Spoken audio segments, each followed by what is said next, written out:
Estás a punto de subir al tren de lo insólito y aún tenemos un billete para ti. Un tren que recorre semanalmente las vías del misterio para adentrarse en los más profundos secretos de la existencia. El viaje será largo y está a punto de empezar. Ponte cómodo. Un viaje con destino. A los misterios nos miran.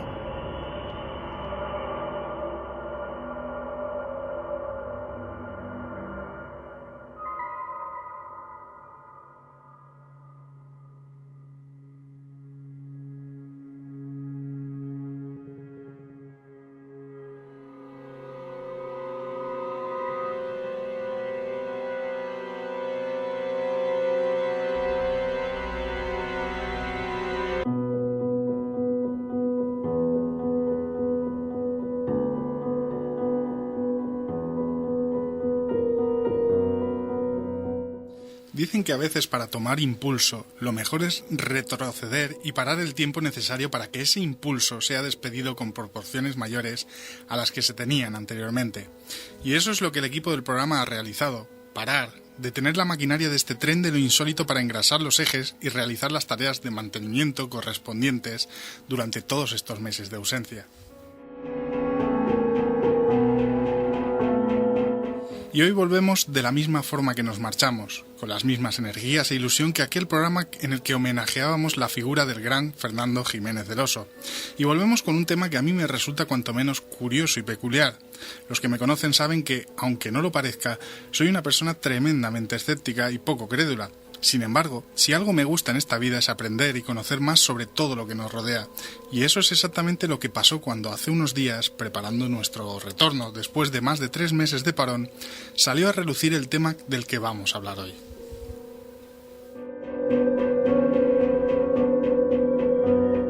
En la conversación aparecieron conceptos que ni siquiera sabía que existían: historias, secretos, mentiras, verdades, estudios y un largo etcétera de conceptos que ni siquiera imaginaba que se podían dar en un tema tan aparentemente banal. Es por eso que decidimos reanudar nuestro recorrido por las vías del misterio, llamando al estudioso en temas espíritas, Juan Miguel Fernández Muñoz, para que nos dé a conocer qué se esconde tras la historia del espiritismo. Comenzamos. Desde que el ser humano tiene consciencia como tal, ha buscado ese contacto con el otro lado. La mitología de todos los pueblos remotos siempre nos hablan de un cielo o un infierno donde moran los espíritus descarnados.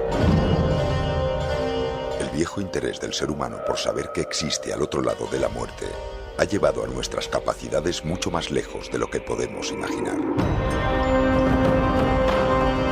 La veneración por aquellos que ya no se encuentran entre nosotros de forma sólida se ha visto reflejada con el paso de los años y los cientos de textos aparecidos intentando explicar qué nos espera una vez crucemos el umbral de la muerte.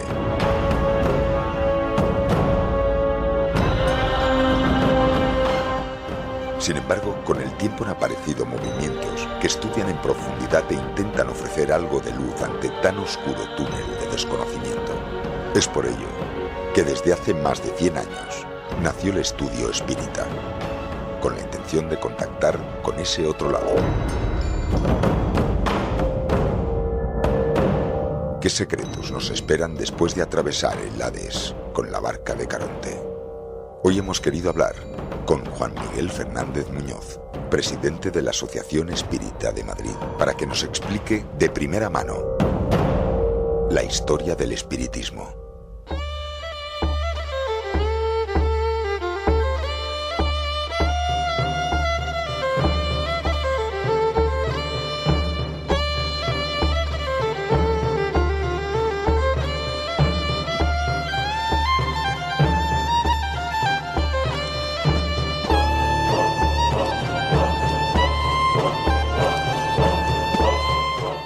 Buenas noches amigos, bienvenidos a una nueva edición de Los Misterios Nos Miran, una edición especial porque volvemos después de 3 meses de parón para engrasar este tren de lo insólito que vuelve a echar a rodar por esas vías del misterio que tanto nos gustan, con las energías totalmente recargadas y un tema apasionante.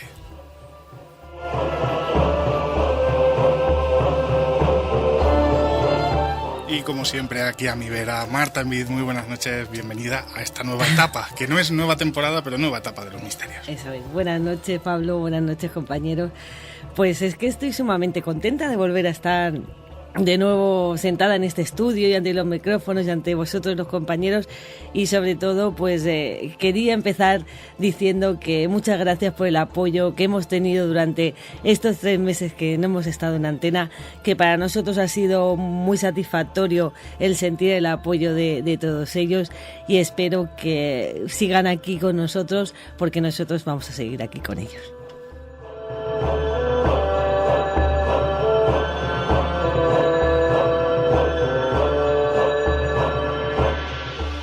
Tema más curioso, este del espiritismo, la historia del espiritismo y lo que se esconde detrás de los espíritas, ¿no? Que es como una especie de, no digamos religión, porque tampoco sería así, pero una filosofía de pensamiento que sigue muchísima más gente de la que creemos, ¿no? Sí, es una doctrina filosófica, podríamos decir. Realmente en todos los 120 y pico programas que hemos hecho hasta la fecha, nunca habíamos tratado un tema como el espiritismo. Todo el mundo ha oído hablar de un espiritismo, quizá la gente recuerde mesas que se mueven o incluso las sesiones Ouija de hoy día. Pero realmente nos teníamos que remontar al siglo XVIII, al siglo XIX, cuando realmente este movimiento, esta doctrina alcanza su apogeo, y realmente pues es un dato muy curioso el que acabas de mencionar, porque 20 millones de personas no son una ni dos, y realmente quizás tenga mucho que ver en ello no solamente las hermanas Fox, sino Allan Kardec, que seguramente que nuestro invitado esta noche, Juan Miguel, es el presidente de la Asociación Espírita de Madrid, el cual yo he tenido la fortuna de poder estar en su sede y ver un poco cómo es todo ese mundo. La verdad es que nos va a contar cosas súper interesantes, y creo que era el momento de tocar este tema.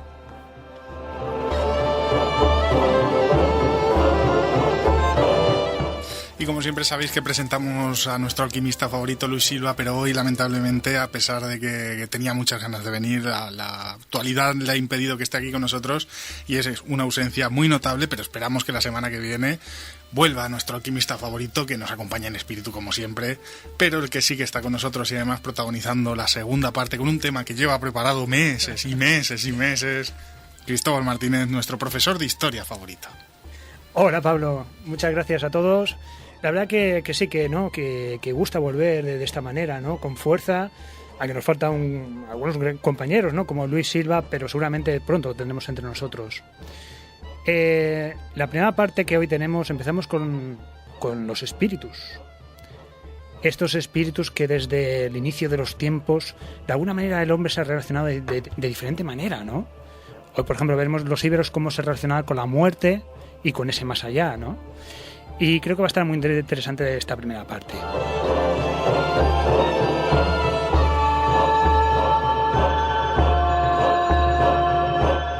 Y para la segunda parte, Cristóbal, los íberos, como has comentado, ¿qué nos vas a contar sobre ello? Vamos a intentar explicar un poquito algunas teorías de quién eran estos íberos, pero vamos a intentar ir más allá. Vamos a trabajar al menos sobre el campo, es decir, vamos a buscar yacimientos arqueológicos en los que he tenido oportunidad de estar. Vamos a comentar algunos artefactos que se han encontrado, de otros que han desaparecido, si sabes saber muy bien por qué. Encontraremos esa parte oscura de la arqueología, esa parte oscura que nos deja muchas veces sin luz, ¿no? En todos estos enigmas de los íberos, y vamos a ver qué sale.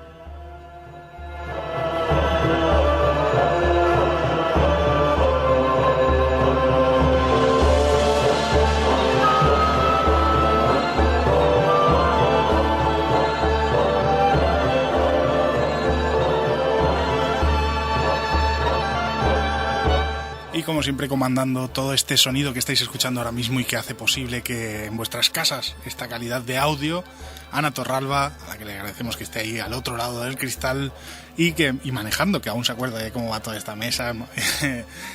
Muchas gracias, Ana, y vamos a llamar a nuestro invitado de hoy para hablar de espiritismo. Juan Miguel Fernández Muñoz es el actual presidente de la Asociación Espírita de Madrid y divulgador de la conocida como Doctrina Espírita. También es responsable de la Federación Espírita de Madrid. Desde hace muchos años ha mostrado un gran interés por el espiritismo y ha estudiado en profundidad este campo, convirtiéndose así en uno de los mayores expertos en esta materia de nuestro país. Este amplio conocimiento le ha llevado a ser conferenciante, articulista y colaborador en diferentes medios de prensa, radio y televisión, tanto a nivel nacional como internacional. Y hoy está aquí con nosotros para hablarnos de la historia del espiritismo.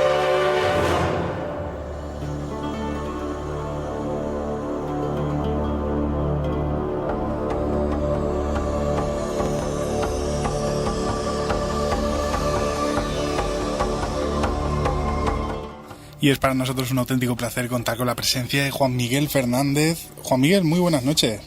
Buenas noches, Pablo, ¿qué tal? Un auténtico placer tenerla aquí en el programa para hablar de esto del espiritismo, que es algo que para los que somos un poquito alejados de este mundillo es algo un poco, no sé cómo decirlo. ¿Qué sería el espiritismo para aquellos que no entendemos de esto?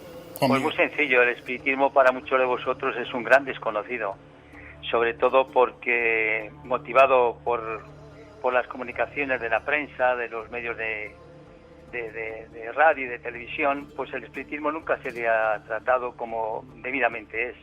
Por eso ha llegado a las gentes con un gran desconocimiento de la base fundamental.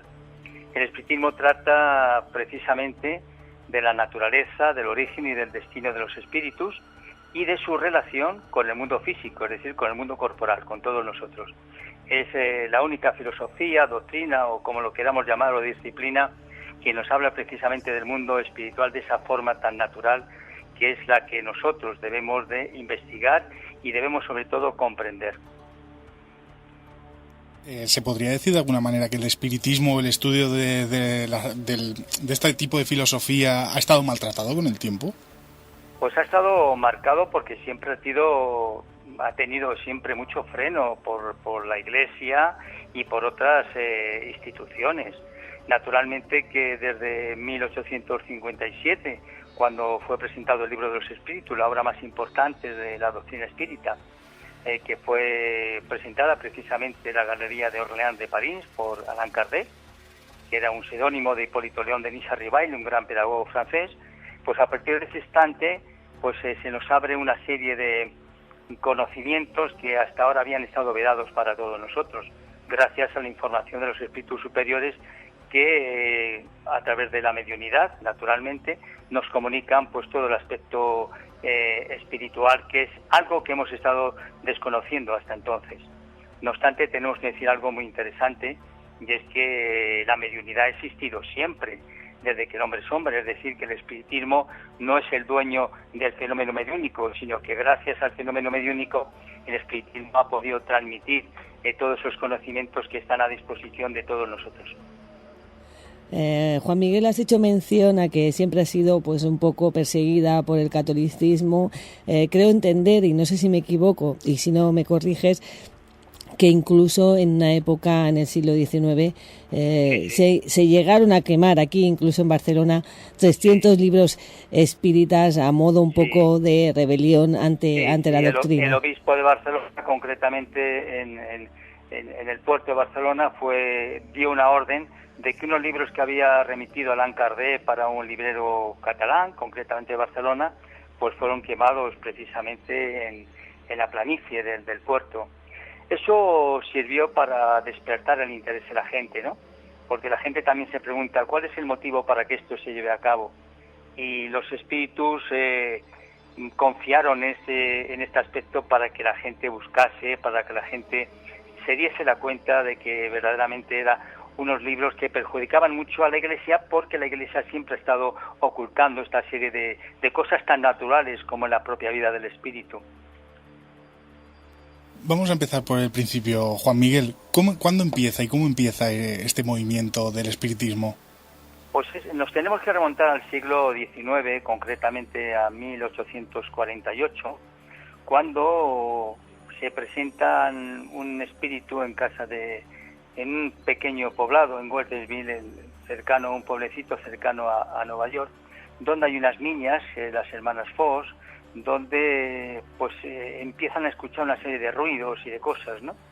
se las lleva su madre a la habitación porque ellas ya no quieren dormir en la suya, y al cabo de unos días pues resulta que es la comunicación de un espíritu que ha sido asesinado en esa casa, que transmite a través de golpes las noticias concretamente de cómo había sido asesinado. A partir de ese instante pues se desemboca pues un gran revuelo, un gran interés, porque estas niñas, las hermanas Margarita y Katy Foss, pues fueron reclamadas por muchos medios de comunicación, por los periódicos, por todas las reuniones sociales, donde a través de ellas pues se manifestaban los espíritus.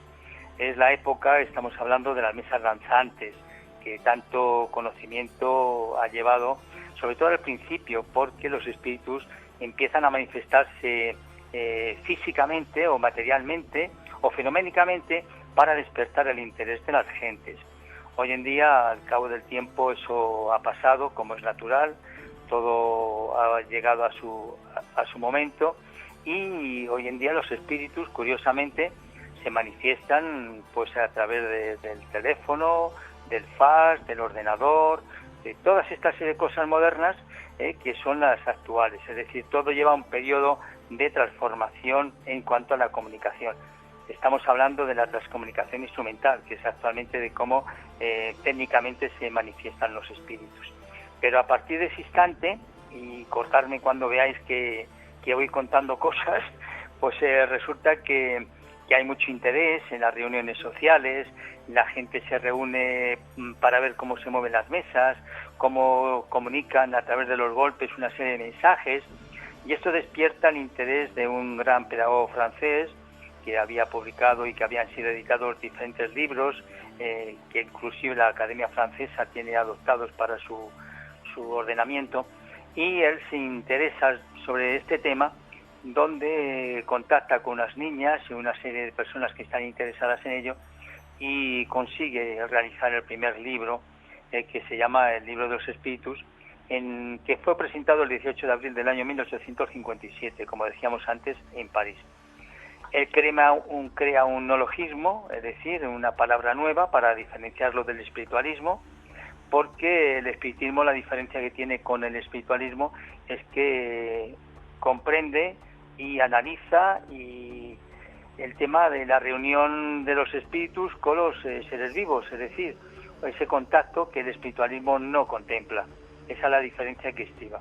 A partir de ese instante se crea la palabra espiritismo, que ha sido la que a lo largo del tiempo pues todos hemos ido comprendiendo y desarrollando. Juan Miguel, llevando un poco la conversación a un término más, digamos, más de la calle, cuando para los espíritas, cuando alguien muere, ¿qué pasa con ese espíritu, alma? ¿Qué pasa? Bueno, pues nosotros partimos para el otro lado de la vida, pues exactamente como somos aquí. Es decir, el hecho de pasar de la vida física a la vida espiritual no nos va a hacer mejores, ni va a cambiar nuestra forma de sentir. Nosotros partimos con nuestros sentimientos, con nuestras emociones, con nuestras acciones, con todas nuestras experiencias que hemos ido llevando a lo largo del tiempo, y en función de nuestro estado vibracional, pues vamos destinados mentalmente a un lugar determinado, con que existen otra serie de elementos que están allí en ese sitio. ¿Cuál es el trance? ¿Cuál es la situación de pasar de la vida física a la vida espiritual? Pues sobre todo para aquellas personas que no conocen nada de este tema, pues la realidad es que es bastante complicada. Es complicada porque al pensar que nacemos y que vamos directamente a la caja, pues esto nos limita muchísimo.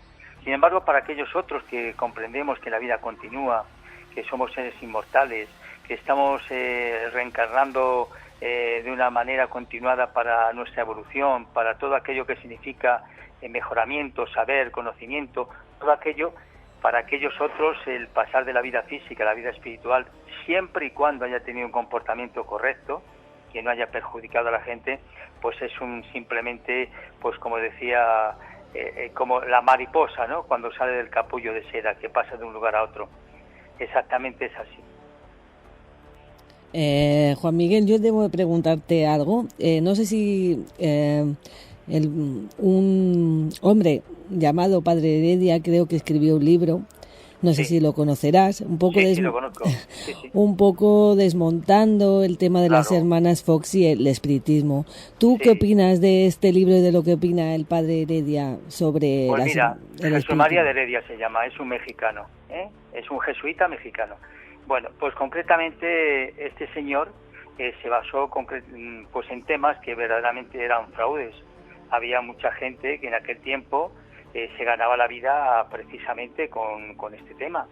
Pero hemos de recordar algo también muy significativo, que en todas las procesiones, en todos los estamentos, pues hay personas que no se comportan debidamente.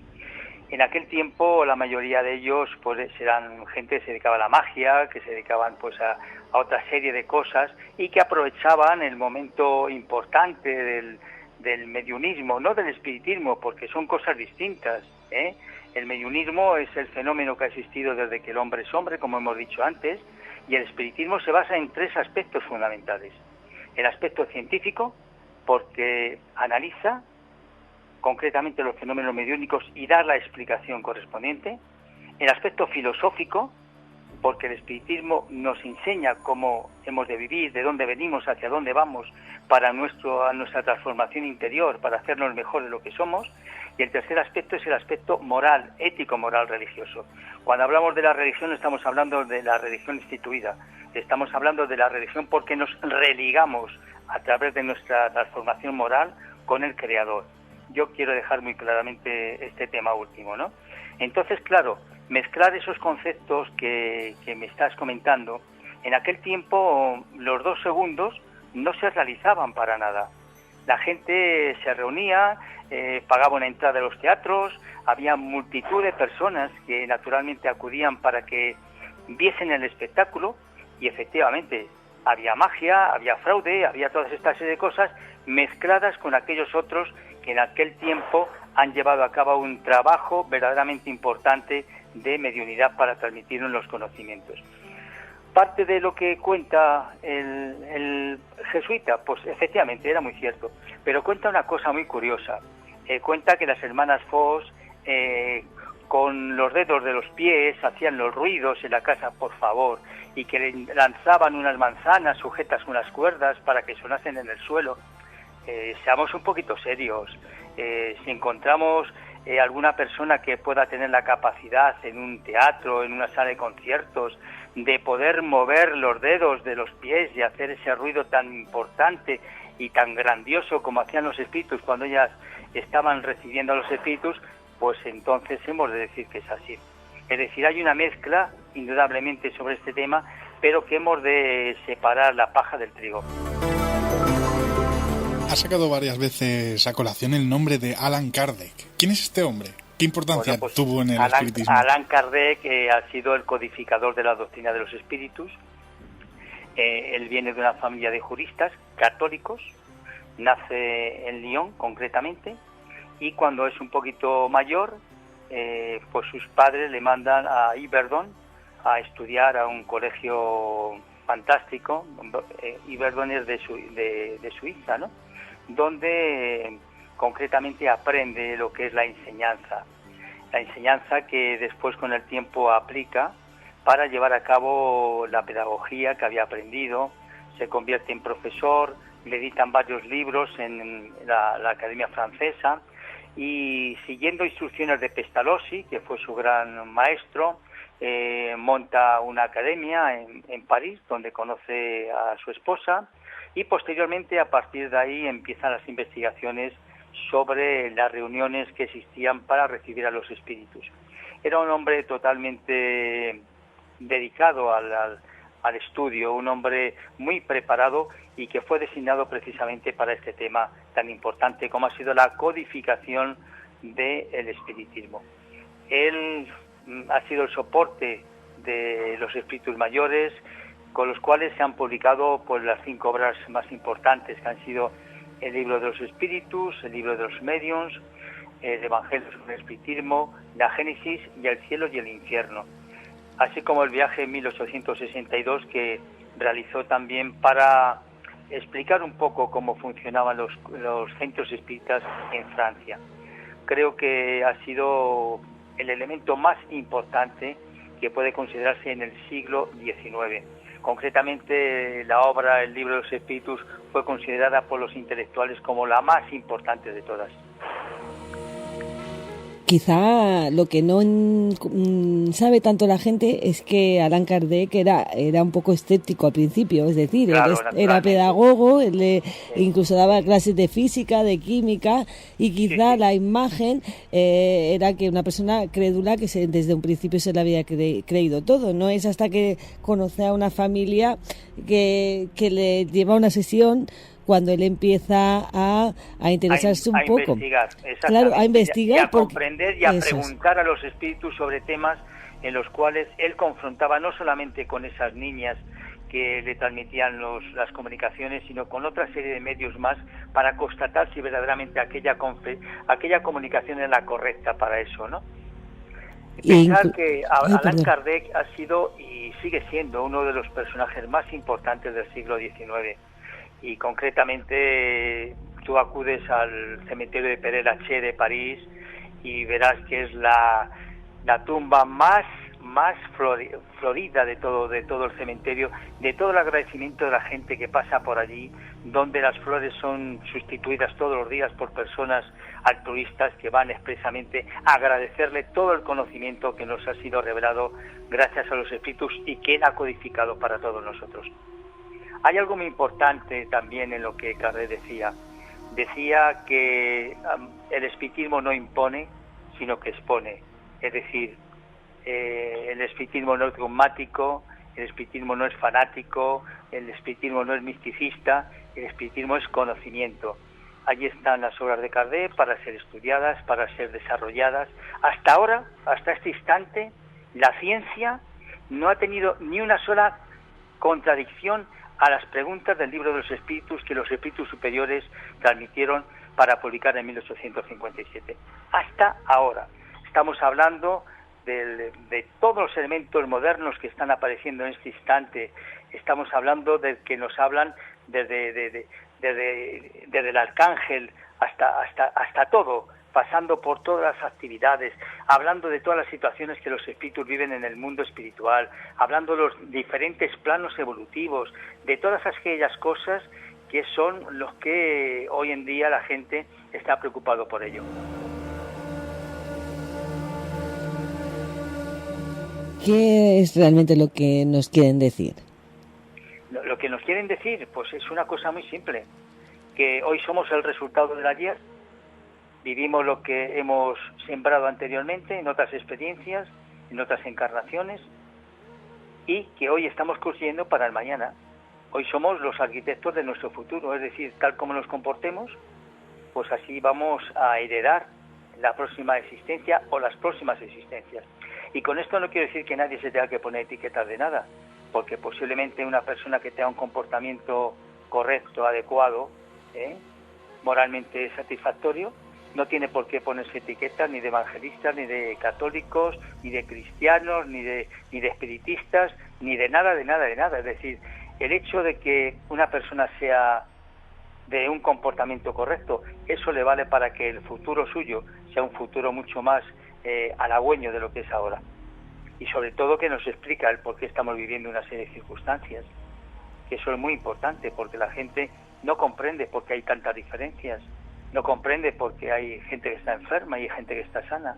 No comprende por qué hay gente que está en la calle sin hogar y hay otros que viven opíparamente. Por qué hay ricos y por qué hay pobres.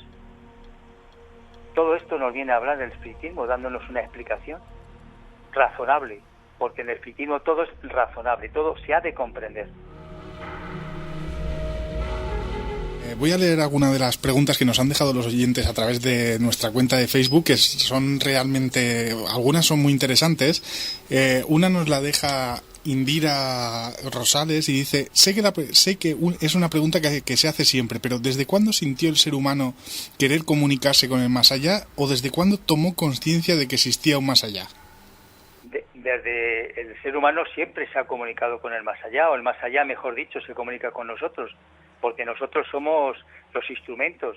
Nosotros no nos comunicamos con los espíritus cuando nosotros queremos. Eso es una falacia, eso es mentira, eso es un fraude. Nosotros estamos dispuestos siempre a ser el teléfono de aquellos que nos llaman, ¿eh? Así que verdaderamente el hombre ha recibido las comunicaciones de los espíritus desde que el hombre es hombre, porque siempre nos han estado orientando, siempre nos han estado conduciendo, siempre nos han estado explicando un poco la situación de lo que vivíamos. Pero claro, hay un tema fundamental. ¿Cuándo nosotros empezamos a comprender que existía el mundo espiritual? Pues cuando hemos tenido lo que nos diferencia de los animales, la razón para saber qué es el bien y qué es el mal. Y esto ya es mucho, ¿no? Y quizás esta es la pregunta más complicada, pero ¿cómo llegaría esa razón? Un poco al hilo de lo que comenta este oyente, sí. ¿Cómo llegaría esa razón a nosotros? ¿Cómo nos llega ese momento en el que pasamos de ser, digamos, un mono? Ese eslabón perdido. Sí, yo lo entiendo perfectamente. Cuando tenemos la suficiente evolución para comprenderlo. Porque durante las primeras etapas de nuestras vidas nos movemos más físicamente que espiritualmente.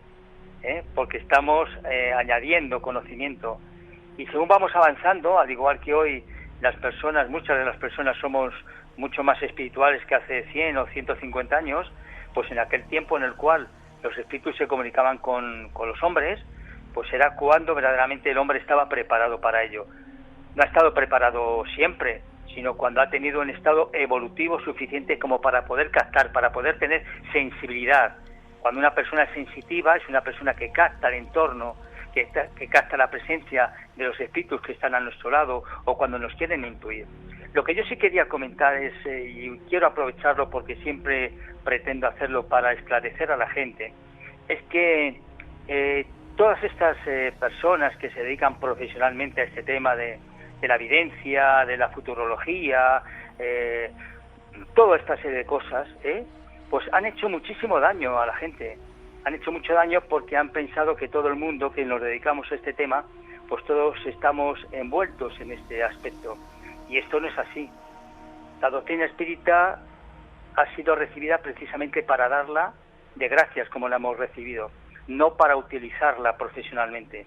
La gente que vive de ello profesionalmente, pues verdaderamente está adquiriendo una responsabilidad que de cara a futuro no puedo prever cómo va a ser, pero desde luego nada grata, eso está clarísimo. Precisamente. Y comprendo que las personas vayan a los gabinetes, que vayan a las consultas, que vayan a todos estos sitios, porque todos queremos saber, todos queremos estar ahí para comprender qué ha sido de mi padre, de mi madre, de mi hermano, de mi tío, de mi sobrino, de mi mujer, de mi marido, etcétera. Es natural que acudan lógicamente a las consultas, pero a veces, por no decir todas las veces, hablamos más de psicología más que de mediunidad, porque los espíritus superiores no están con aquellos que ponen los negocios a medias. ¿Me pueden decir, por favor, los videntes a dónde mandan el 50% de la consulta de lo que cobran?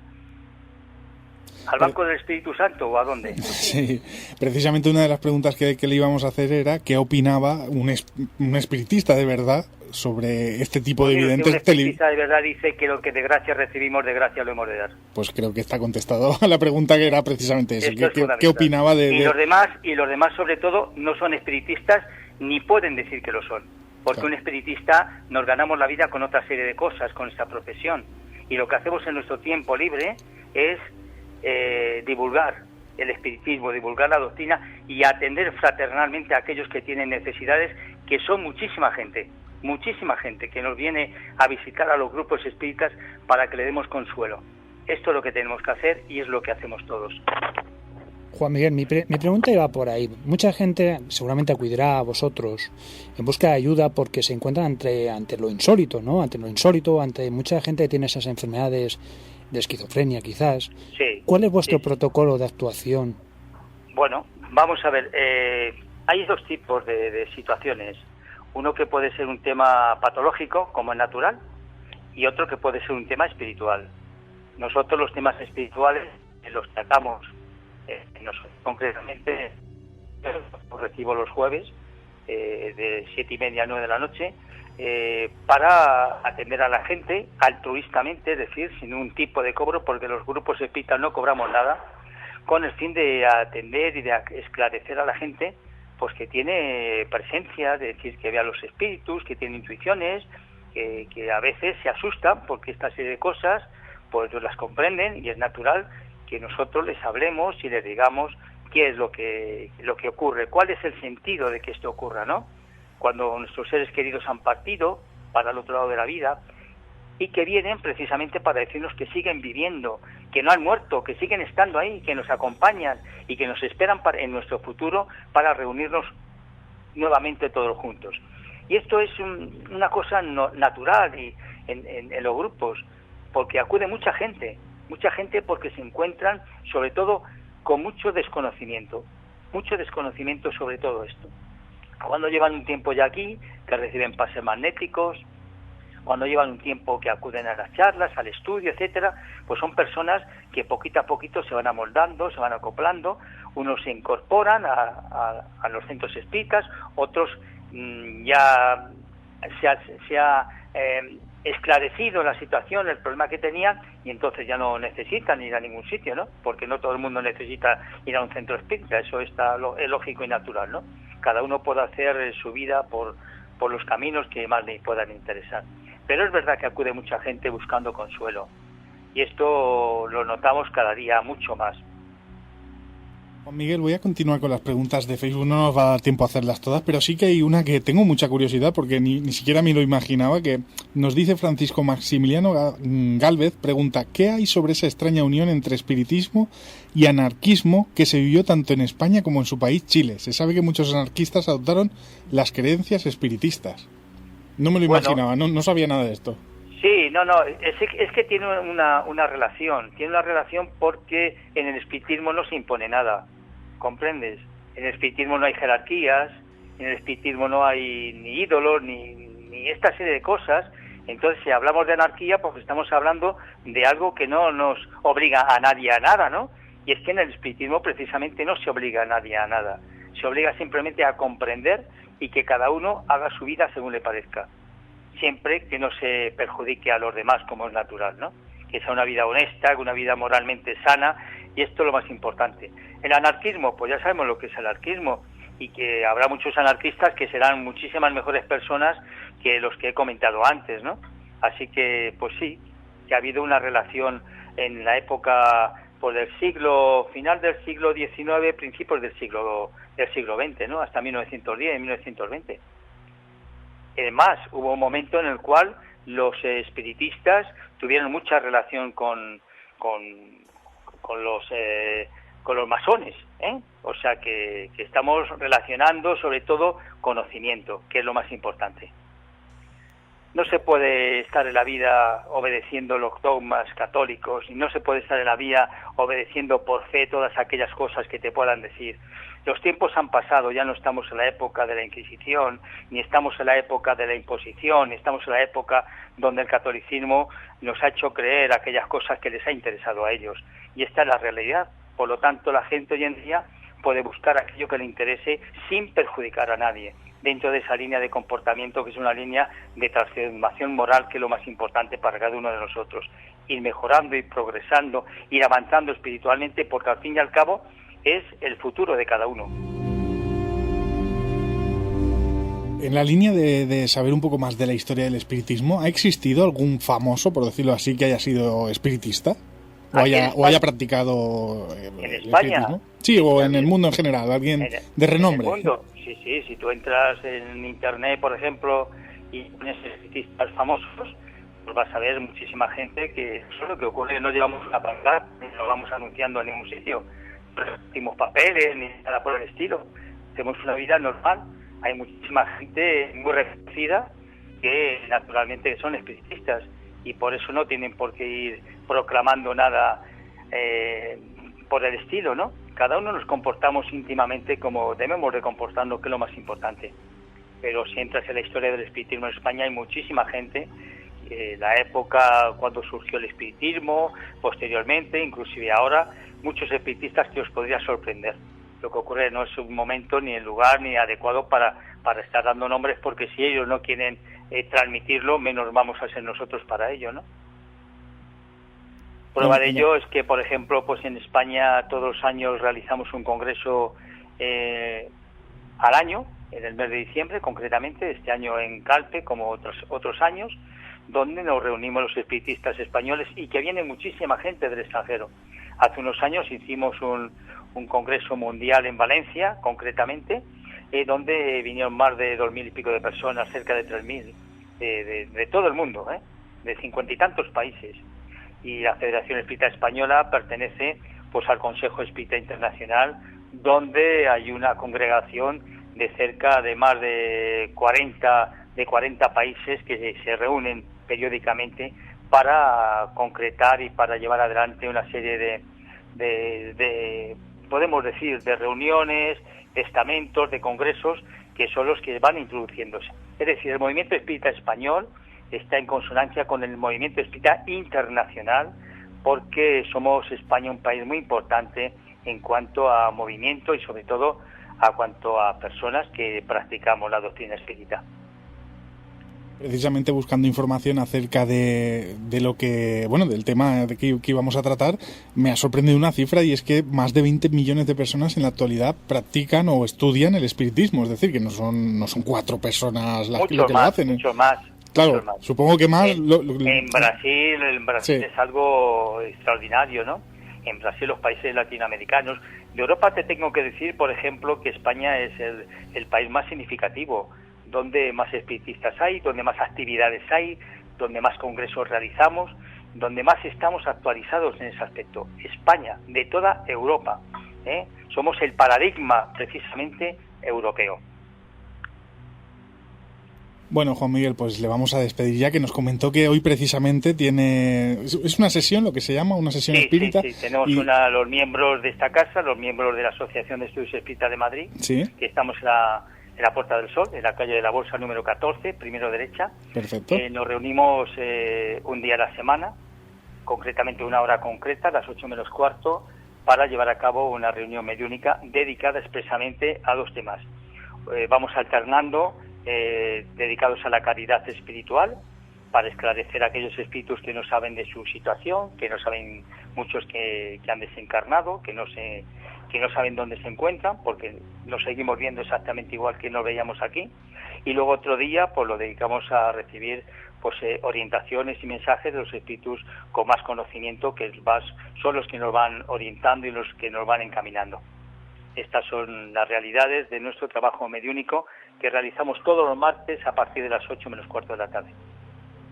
Y a modo de curiosidad, ya le dejo marchar, de verdad, ¿siempre se consigue contactar con ese otro lado? ¿Siempre en cada sesión se consigue contactar, o hay a veces que no se consigue contactar? Porque los espíritus ya tienen un compromiso, es decir, nosotros tenemos un compromiso con ellos y ellos con nosotros.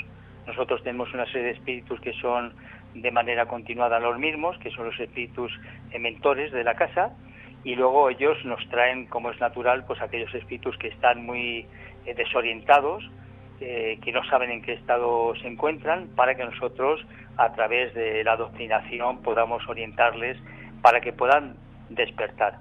Muchos se despiertan, pero otros muchos siguen estando pensando que están soñando, o que no les interesa cambiar el estado que tienen, ¿no? Están muy arraigados a la vida física, a todos sus recuerdos, a sus familias, a sus cosas, y no les interesa marcharse para ningún sitio. Juan Miguel, también debemos ya, para finalizar, decir que también todos los viernes del año hacéis unas charlas completamente gratuitas, donde lleváis un ponente cada semana, cada viernes a las 7 de la tarde. Y bueno, ya para finalizar, pues si nos quieres contar algo más de ello para que la gente que se quiera acercar. Mira, nuestra asociación es una asociación muy pluralista, y ya desde hace muchísimos años, nosotros vamos a llevar aquí concretamente casi 20 años aquí. Nosotros hemos dado la tribuna pues a muchos compañeros, sobre todo de los medios de comunicación, ¿no? Y aquí pues nos visitan, pues fíjate, desde Miguel Blanco, José Guijarro, Jesús Callejo, Horacio Ruiz, también Lorenzo Fernández. Te estoy diciendo nombres que los puedes encontrar pues en todos los medios de comunicación. Si entráis en la página nuestra, por ejemplo, pues la espiritistas.com, pues veréis que los que tenemos para este año, o para estos 2 meses, porque en agosto hacemos vacaciones, ya tenemos las conferencias del mes de julio y del mes de septiembre. Ha estado Carlos Canales, en fin, Juan Ignacio Cuesta, David Sentinela, en fin, gente que se mueve en los medios de comunicación de una manera muy natural y que vienen para estar con nosotros, por ejemplo, Paloma Navarrete, Sol Blanco Soler, etcétera, personas de otros ámbitos, de otra serie de cosas, que nos hablan de temas relacionados naturalmente con el más allá, con todo lo que nosotros hablamos, pero en otros caminos distintos, pero todos terminamos en el mismo, y que ellos vienen de una manera gratuita, a estar con nosotros. Lógicamente son amigos nuestros ya desde hace muchos años y nos gustaría que vieseis nuestra asociación la cantidad de colaboradores, de amigos nuestros que están puestas sus fotografías, y que la gente cuando llega se sorprende muchísimo, sobre todo la primera vez, porque dice fulano, mengano y sutano, y mengano ha venido y sutano ha venido, todos estos, ¿no? Gente que aparece en los programas de televisión, en los programas de radio, y que aquí vienen de una manera, pues ya te digo, altruistamente, porque son amigos de esta casa desde hace muchos años, con los que mantenemos una gran amistad, y que ellos, por la seriedad que nosotros a lo largo del tiempo hemos demostrado, pues nos apoyan muchísimo. Doy fe. Darse, muy bien. Bueno, Juan Miguel, pues ha sido, no le robamos más tiempo, que le estarán esperando. Ha sido un placer, quizá yo haya hablado un poco rápidamente, porque no, al contrario, que tengo poco tiempo, pues siempre me acelero, como es natural, porque siempre el tiempo en radio es un tiempo corto, lo sabemos por experiencia, pero quedo a vuestra disposición, pues para cuando queráis. Podemos hablar de tantos temas relacionados con el espiritismo, desde el punto de vista de la reencarnación, de la pluralidad de las vidas, de la ley de causa y efecto, del libre albedrío, de la eternidad, en fin, toda esta serie de cosas que son tan interesantes y tan importantes y que la gente pues desconoce porque no se les habla en profundidad y con solidaridad de ellas. Esto es el problema que tenemos. Pues le tomamos la palabra y en un futuro no muy lejano volveremos a contactar para hablar precisamente. Hoy hemos tocado un poquito la historia y en el futuro estoy pues a vuestra profundizamos. disposición, y muchísimas gracias por la oportunidad que me habéis dado de hablar de todos estos temas que es parte de nuestra vida. Un placer, Juan Miguel. Es un placer también para mí y un abrazo para todos. Un abrazo. Igualmente. Muchas gracias. Gracias. Adiós. Un abrazo. Adiós.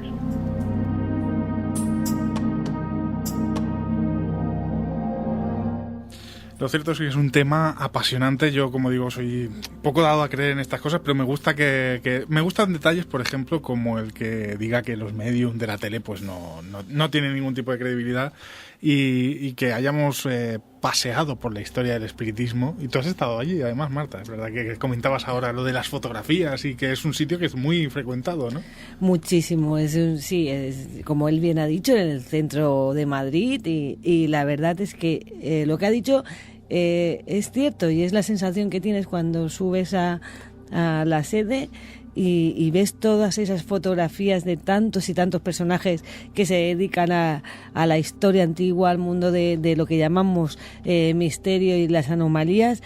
Y es increíble la acogida que tienen cada viernes, y como bien ha dicho, de manera altruista, y puede acercarse allí todo el mundo que quiera, que lo desee, y dan unas conferencias súper interesantes relacionado con todo, ¿no? Incluso, ellos suelen hablar del espiritismo cuando dan una charla, pero ya, como bien ha mencionado, de cada uno dentro de su ámbito da conferencias, y realmente es un sitio donde te acogen muy muy bien, eres bien recibido siempre, y es increíble las personas que llegan a pasar por allí y toda la labor que han hecho durante tantos y tantos años y que siguen haciéndolo a día de hoy. Lo cierto es que es curioso ver el dato, como había comentado antes, ¿no? 20 millones de personas, según están cifradas, seguramente serán más los que, como también le comentaba, que hay gente que no quiere y no tiene por qué decirlo, pero no son 4 gatos, hablando mal y claro, no son 4 gatos, y es una filosofía de vida que, pues por lo menos aporta también cierto bienestar, ¿no? También de que su manera positiva, el positivismo que tanta falta hace ahora, pues no creo que esté de más, ni de lejos. No, realmente es así, y parece ser siempre un mensaje de esperanza. Siempre, pues lo que tú has dicho, positivismo, esperanza de que en el otro lado siempre nos espera algo mucho mejor que que lo que tenemos aquí, y realmente yo creo que no hacen daño a nadie, y lo que yo creo que han sido un poco vilipendiado durante la historia, pero por lo que hemos estado comentando tanto Juan Miguel como nosotros, que es esos fraudes orquestados de movedores de mesas y fraudes que eran tan reales, pero para tener un beneficio, que eso ha influenciado mucho en cuando escuchamos la palabra espiritismo. Espíritas, pensamos que son unos frikis, que todo está relacionado pues eso, con movedores de mesa, con ouijas y con cosas así, cuando realmente hay una doctrina, hay un estudio detrás de ello, y no es algo superfluo ni banal, sino que realmente están dando un mensaje positivo, de esperanza, no cobran a la gente y están abiertos todo el mundo a que les escuche. Es decir, que es el libre albedrío, y es algo que, si son 20 millones de personas aproximadamente en el mundo, por algo será también. Precisamente hay una película que Cristóbal vio hace pocos días y que esperamos hablar muy pronto, ya lo decimos también, vamos adelantando cosas de que seguramente hablemos muy pronto con su director, que es Rodrigo Cortés. La película Luces Rojas trata este tema precisamente, que mira, Cristóbal se lo había apuntado, y es que, aunque es de una forma más moderna y no trata el espiritismo antiguo, sigue siendo lo mismo, como el fraude está detrás de tantísimos casos que al final hacen daño, ¿no? Ana hacía el gesto haciendo broma de Carlos Jesús y siempre lo recordamos, y todo este tipo de personajes que han hecho muchísimo daño, que nos reíamos en su día, pero que luego con el tiempo te das cuenta del daño que han hecho a toda esta gente, que tengan razón o no, que yo espero que sí, yo quiero creer que sí. Por lo menos se toman su molestia en estudiarlo profundamente, no intentan engañar a nadie, ellos creen en ello, ellos estudian eso, y eres tú el que vas hacia ellos y no ellos los que te invaden a ti con sus creencias y pensamientos. Cristóbal, Luces Rojas, te lo habías apuntado, ¿eh? Justamente antes que tú dijeras lo de Luces Rojas, lo estaba apuntando. Te lo he visto de lejos, te lo he visto. Ah, sí. No, y la verdad que es una película muy interesante que refleja ese doble juego, ¿no?, que hay entre lo que puede ser verdad y lo que es, vamos, una pantomima de aquí a Lima, ¿no? El típico buenas noches y buena suerte, bendiciones, y todas esas cosas hacen mucho daño a este mundo, muchísimo daño, porque tú puedes creer en algo de buena fe, estudiarlo, analizarlo, porque, dejémonos de tonterías, todo el mundo queremos que después, cuando esta vida se acabe, haya algo, ¿no? ¿Puedes creer o no? Hombre, realmente, si no, hablando pronto y mal, y como son altas horas de la noche, sería una putada. No, hay que mencionar, hablando de Luces Rojas, que tanto nuestros compañeros David Cuevas como Manuel Carballal fueron los asesores de esta película, ayudaron al director Rodrigo Cortés en muchos de los trucos, entre comillas, por así llamarlos, que se utilizaron en la película. La verdad que sí, nada, simplemente para acabar, que ha sido muy interesante, y que, bueno, habría que pues invertir más tiempo, ¿no?, en conocer algunas de las cosas que el invitado nos ha dicho para otros programas, y estará muy interesante. Bueno, y como decíamos, pues normalmente sabéis que hacemos las entrevistas un poquito más largas, pero es que precisamente los martes tiene esta sesión y no queríamos robarle tiempo a él ni sobre todo a los compañeros que también le estaban esperando, pero por lo menos hemos tocado de una forma, aunque sea un poco así fugaz, esta historia del espiritismo. Hemos tratado a las hermanas Fox y Alan Kardec. Y bueno, curiosidad para que la gente también se adentre en la historia del espiritismo, y aunque escéptico no, pues conozcan un poquito más. Y yo creo que es un buen momento para darle... Hemos estado en este tono semi-oscuro, ahora sí que nos vamos a ir a la oscuridad total, nos vamos a escuchar a nuestro Jordi, la voz de las tinieblas, que nos va a hacer la narración de unos relatos, y volvemos luego con los íberos. Después de tantos meses van a salir ya los íberos, Cristóbal. El enigma de los íberos.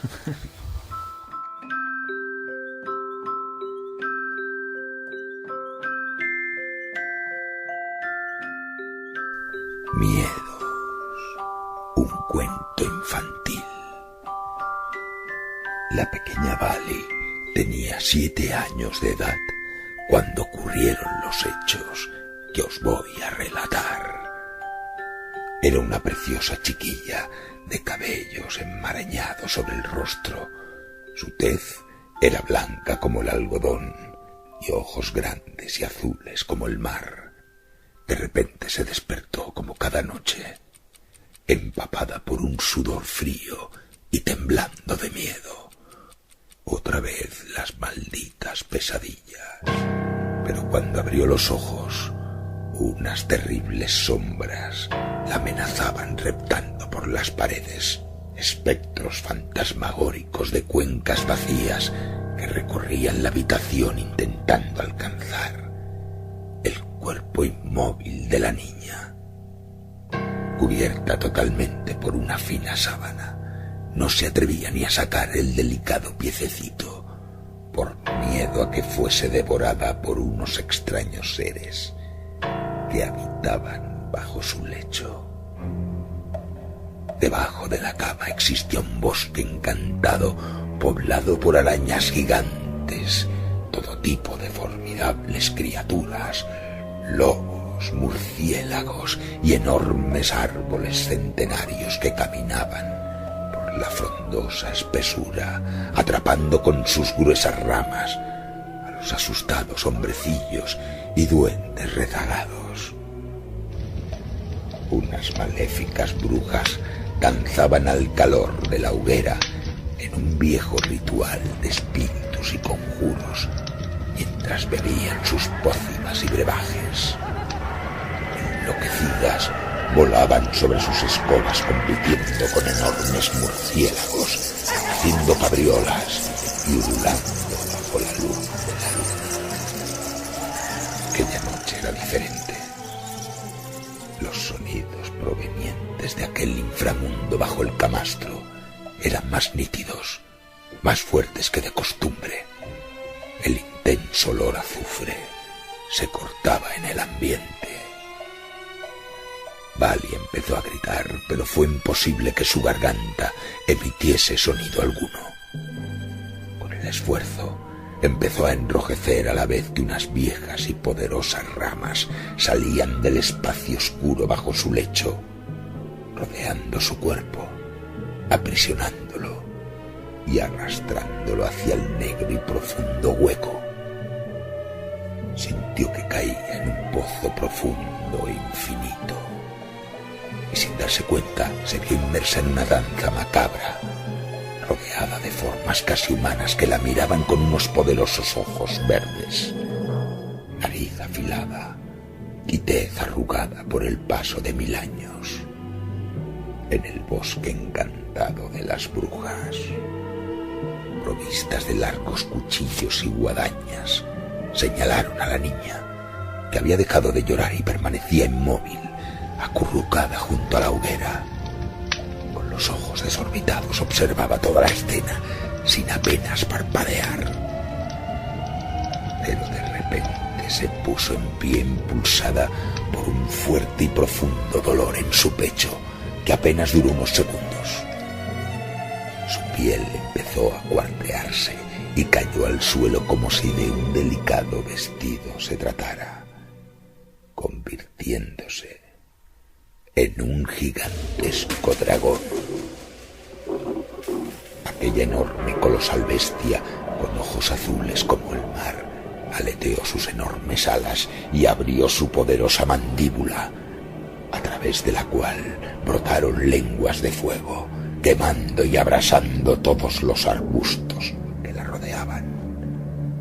1000 estrellas manaron de sus ojos llameantes, mientras con sus fuertes patas traseras avanzaba produciendo un sonido en la tierra, como si centenares de tambores golpeasen al unísono. Era aterrador. Las brujas apenas pudieron reaccionar estupefactas. Estaban petrificadas. De un fuerte soplido del fabuloso dragón fueron barridas del bosque, quedando apenas unas negras cenizas allí donde momentos antes estaban las diabólicas figuras.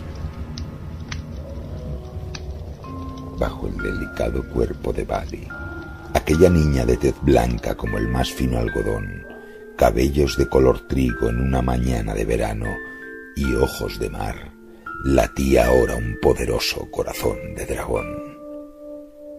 Al caer la noche, sola en su cuarto, se durmió plácidamente y nunca más volvió a sentir miedo.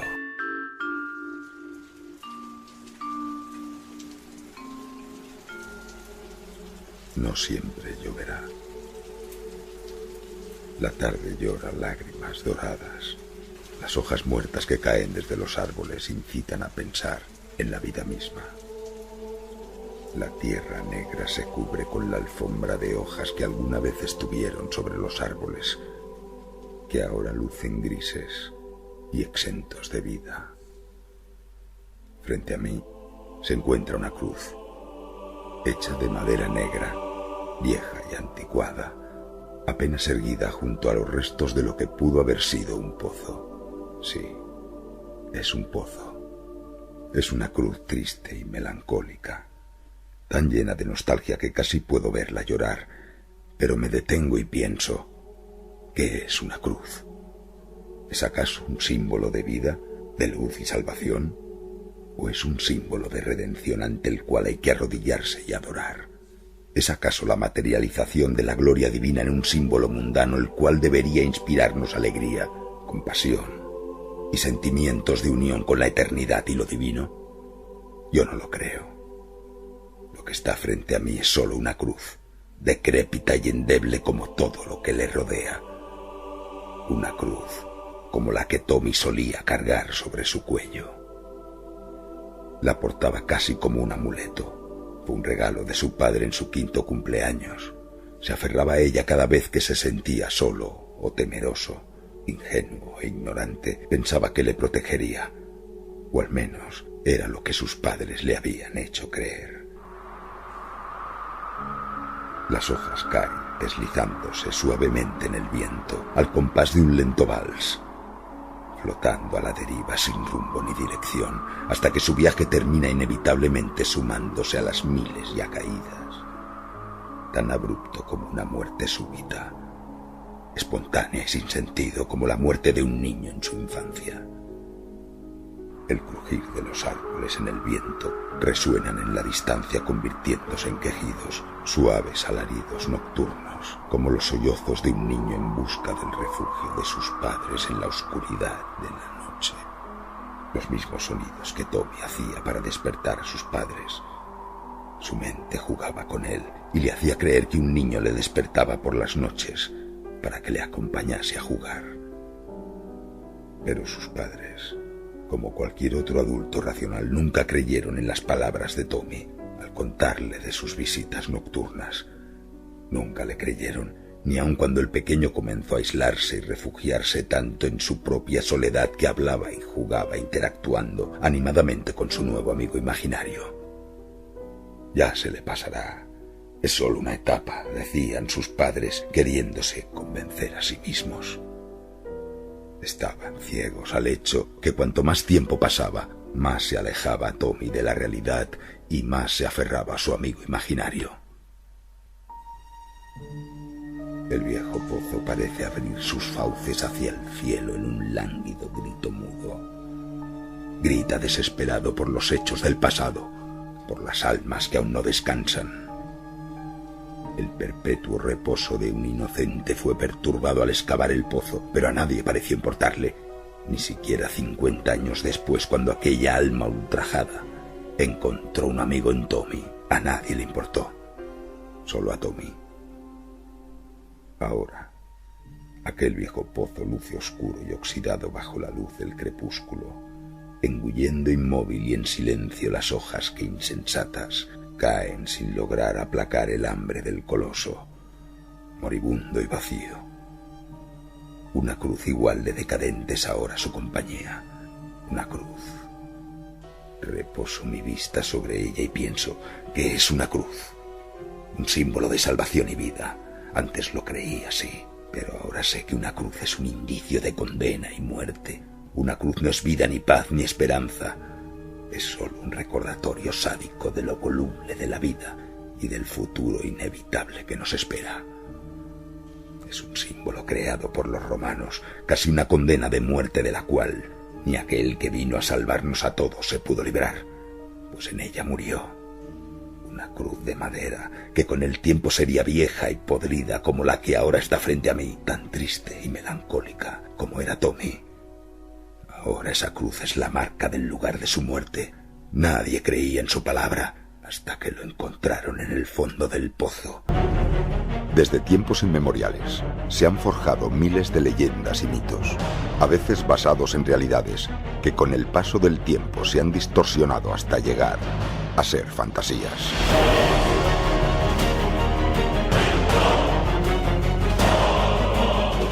Pero estas fantasías son de vital importancia para comprender la historia y cultura de cada civilización. Son su alma. En un viaje donde la realidad se confunde con el mito y el mito con la realidad, y lo que está a punto de comenzar es su historia. Más allá de la historia, con Cristóbal Martínez.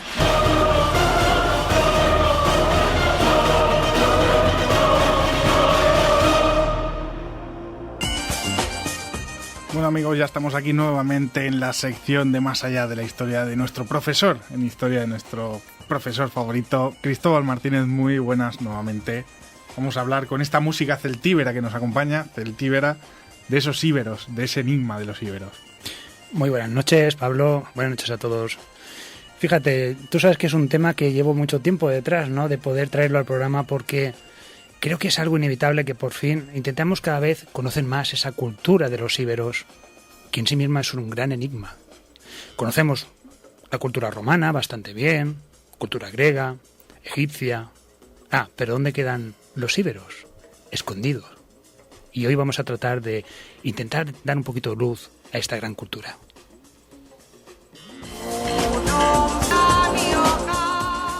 Y creo que una buena manera de empezar esta sección y hablar de los íberos es de la propia palabra, de la etimología. ¿De dónde viene esta palabra íbero? Vamos a hacer dos cosas. Primeramente, vamos a explicarlo académicamente, lo que se dice, ¿no?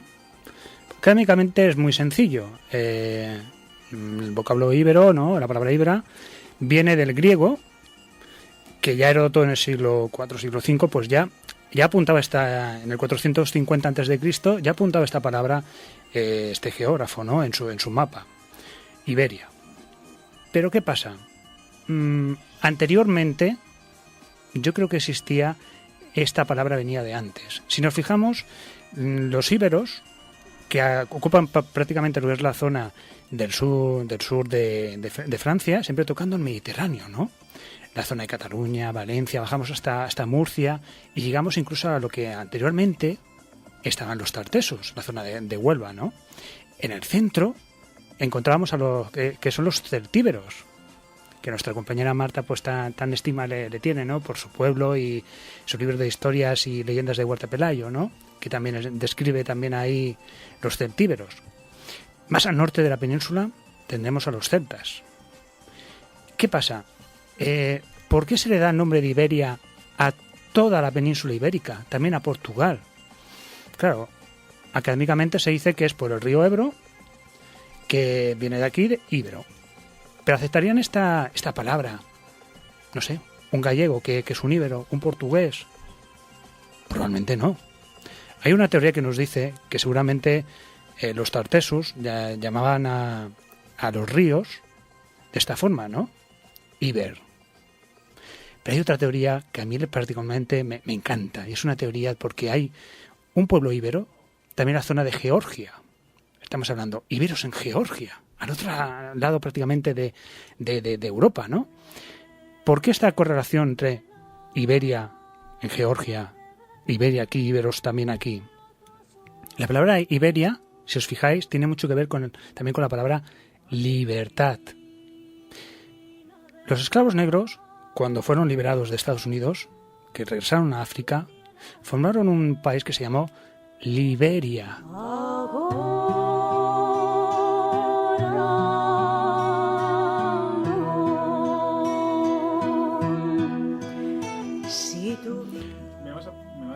Me vas a permitir un apunte muy rápido que puede parecer una tontería, pero para la gente que no lo sepa, en Europa hay un país que se llama Georgia, que no es el estado de Estados Unidos.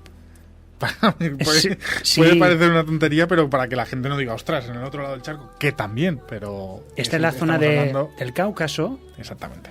Está por allí, pues, ese que en tiempos, en el siglo V a.C., se llamaba también que estaban los íberos. Vamos a ir con este mecanismo. La palabra Siberia Iberia, con la S. ¿Qué podría tener todas estas cosas en común? Quizás la palabra Iberia viene de libre, en un lenguaje que pasó de generación en generación desde hace quizás, vamos con esta teoría, de hace más de 10.000 años. ¿Qué pasó hace 10.000 años antes de Cristo? ¿Qué había 10.000 años antes de Cristo? Fue la última gran glaciación que existía. ¿Dónde está situada geográficamente la península ibérica? Pues estaría prácticamente en el límite, traspasados los Pirineos, ya estarían lo que serían los hielos mortales. Si nos vamos al otro extremo, en Georgia, hemos dicho, también prácticamente a partir de ahí hacia el norte, también estarían los hielos mortales, donde la vida sería muy difícil o casi imposible. Entonces esta teoría lo que viene a definir es que viene precisamente de aquí, que estas tierras estaban libres de hielos mortales.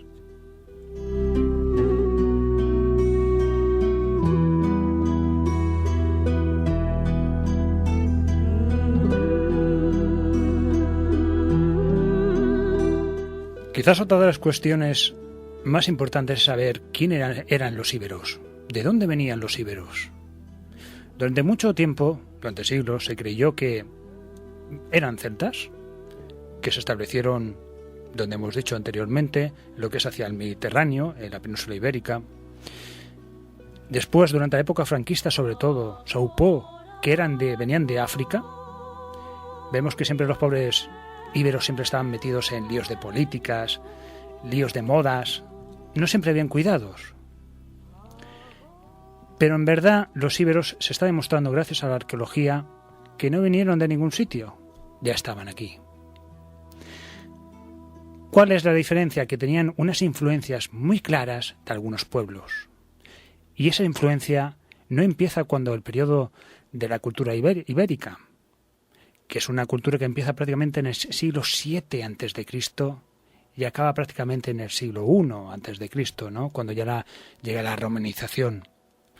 Pero muy anterior, vamos a ver qué pasó aquí en la península ibérica. ¿Quién vino aquí?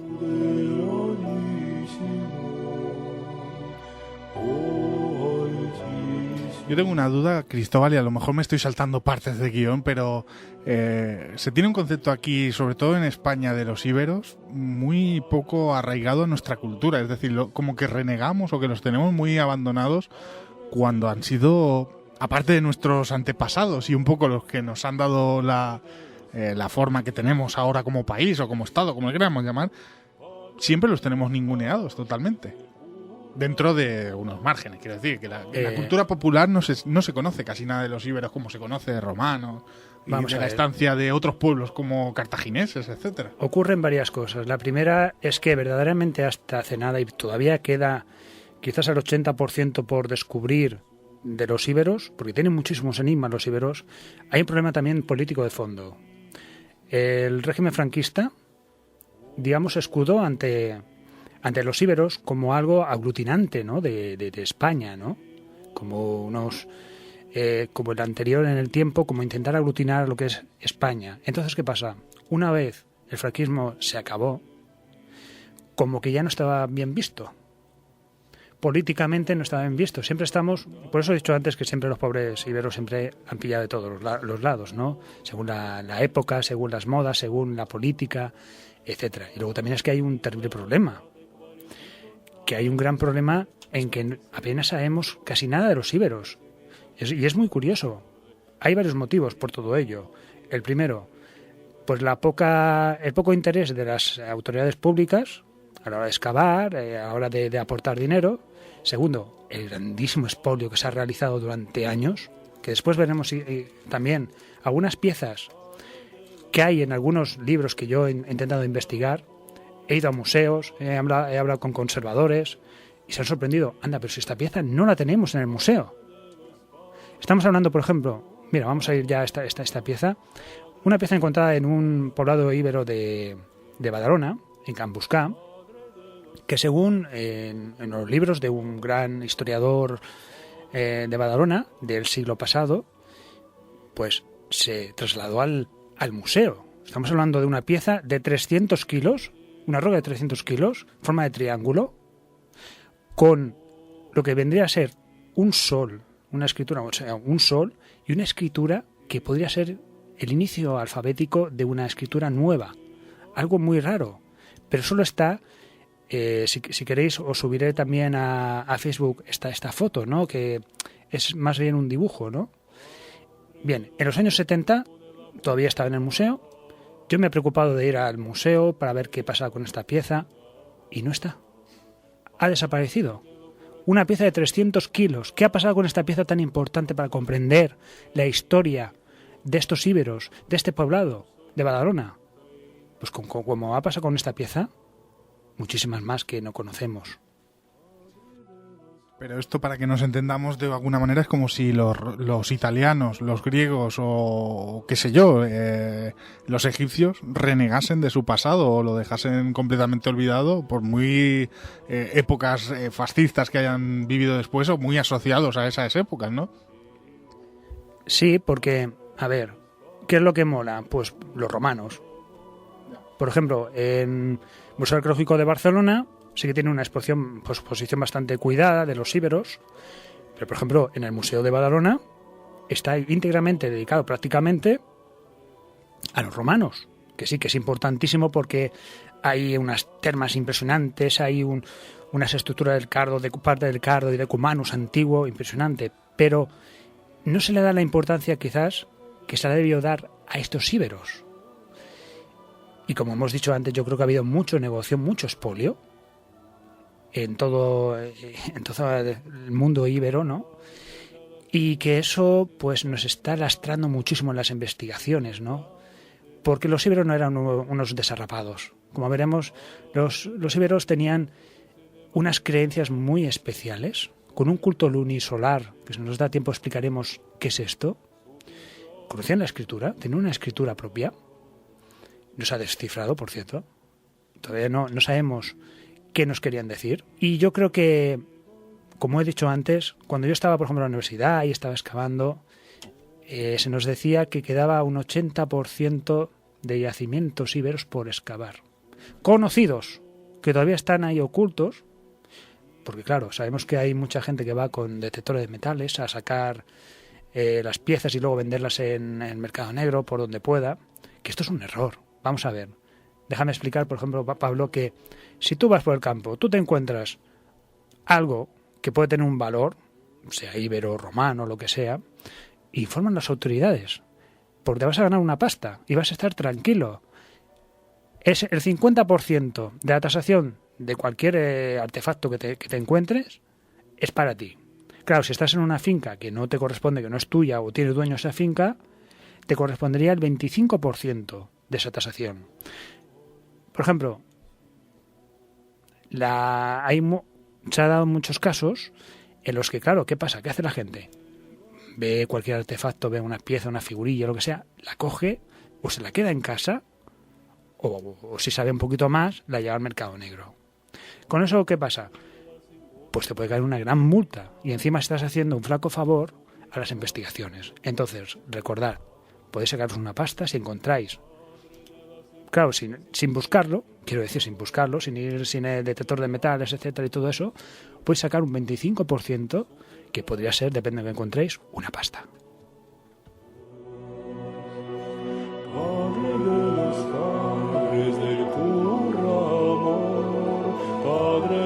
Bueno, y dejando un poco la política de lado y este consejo que a mí me parece muy correcto también, vamos a volver a lo que nos interesa. ¿Quiénes eran los íberos? ¿Por qué estaban aquí en la península? Imaginaros sobre el año 1000 antes de Cristo, el 800 antes de Cristo, surgió lo que se viene a ser una cultura de campos de urnas, la cultura Hallstatt y la Tené.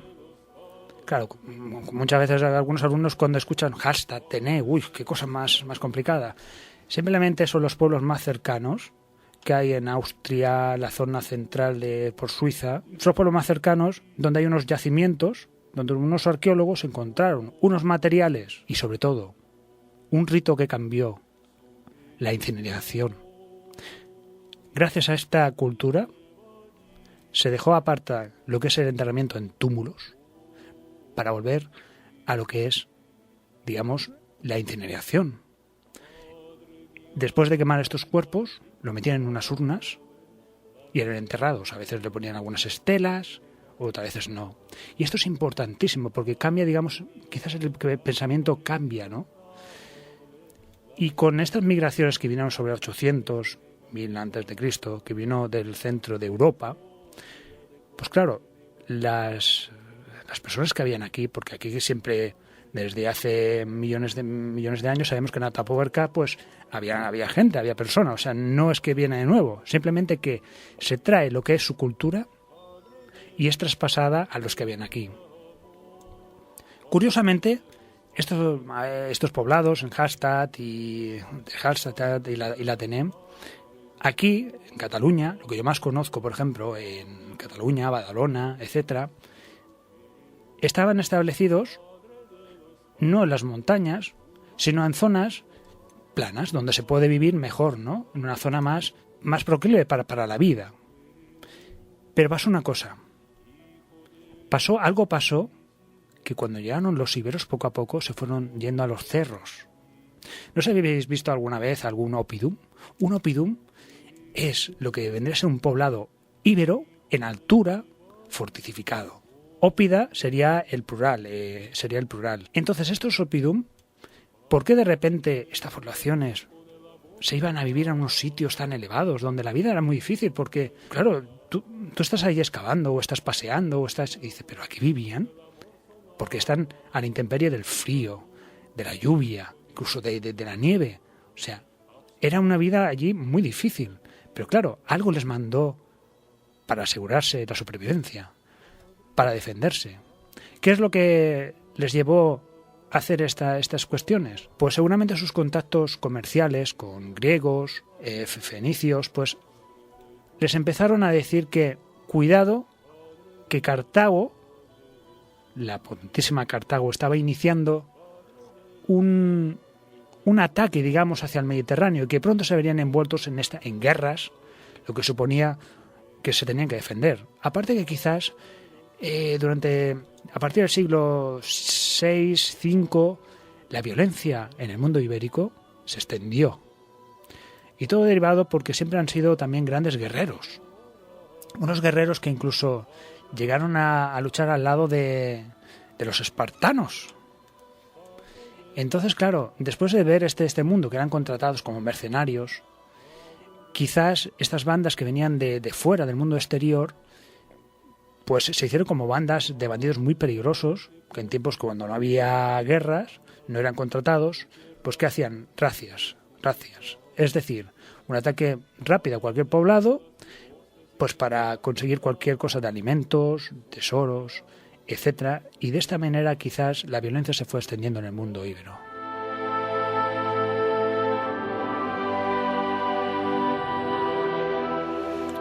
Claro, en el mundo íbero, como hemos dicho, empieza prácticamente esta civilización en el siglo VII a.C., gracias a las influencias que tuvieron de fenicios, que tuvieron también de griegos, incluso de etruscos. Por lo tanto, vemos como es un mundo que, al contrario de lo que nos han hecho creer, estaba en movimiento. Había contactos con el resto de Europa, con el resto del mundo conocido por aquel entonces. ¿Qué pasaba? Este mundo íbero no tenían un aglutinamiento juntos, es decir, eran tribus que tenían sus propias prácticamente leyes, tenían sus propias formas de gobierno, y lo único que les unía era su cultura. Una cultura, como hemos dicho, que es la cremación. Pero cuidado, la cremación solo en la élite. Se han encontrado sobre todo en la élite. Claro, ¿qué hacían con la gente que no era de la élite? Pues este es otro de esos enigmas. ¿Qué hacían? ¿Lo dejaban que los animales, sobre todo aves rapaces o lo que sea, se lo comieran y volaran su alma al más allá? Es una de las posibilidades. Como hemos dicho, cada tribu, por ejemplo, tenemos aquí en Barcelona, estaban los layetanos. los indequetas cerca de Ampurias, que tuvieron una gran repercusión gracias a la cercanía con Ampurias, donde los griegos, pues claro, les transmitían muchos conocimientos de varias cosas, también el comercio, que era importantísimo. Habían muchos pueblos, que quizás subiremos también un mapa con todo este tipo de pueblos. Y me gustaría centrarme también en los turdetanos. Era un pueblo que era muy querido tanto por griegos, romanos, fenicios y cartagineses, por una simple razón: eran los herederos de los tartesos. Por lo tanto, tenían una economía, una sabiduría que iba más allá, era más importante que la de los demás pueblos que hemos visto. Y también es importante recalcar, claro, en el centro de la península tenemos a los celtíberos, que hemos dicho antes. ¿Por qué son los celtíberos? Porque eran celtas, que también vinieron en otras invasiones, en otros años, que vinieron también del centro de Europa, y que tenían contacto con los íberos. Que a su vez los íberos eran íberos porque tenían esos contactos con esos otros pueblos que hemos dicho anteriormente, con los fenicios, con Roma, Grecia, Cartago y etruscos. Y en el resto de la península ibérica teníamos lo que serían los celtas propiamente dicho.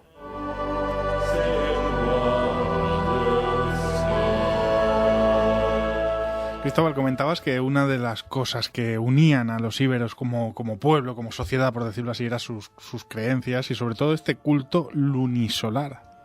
¿Qué nos puedes contar sobre él? Mira, sobre la religión de los íberos, la verdad es que se sabe poco. Porque quizás estamos ante una sociedad que todavía estaba conectada con esas religiones antiguas que, digamos, estaban más atentas a lo que es la naturaleza, a la diosa madre, etcétera. Porque el mundo de las religiones, si todos sabemos, todo empezó primeramente con los dioses que eran dioses pues de la naturaleza, que tenían mucho en común también con la feminidad, y después vinieron el politeísmo, es decir, la creencia de muchos dioses, después el monoteísmo, y bueno, alguno dirá que hoy día estamos en la era de New Age, ¿no? Pero claro, estamos hablando de que los íberos tenían un culto que he podido más o menos estudiar, ¿no? A partir de la Layetania, sobre todo, a la luna y al sol. En Badalona, voy a ponerlo como ejemplo porque es lo que más conozco, pero también veremos que hay muchos santuarios también a lo largo de los otros pueblos íberos. En Badalona tenemos quizás lo que sería un culto solar que es dado en Montigalá. Montigalá, aparte de ser un barrio de Badalona, es una montaña, una pequeña montaña, digamos, que domina exactamente donde toda Badalona. Hay una cruz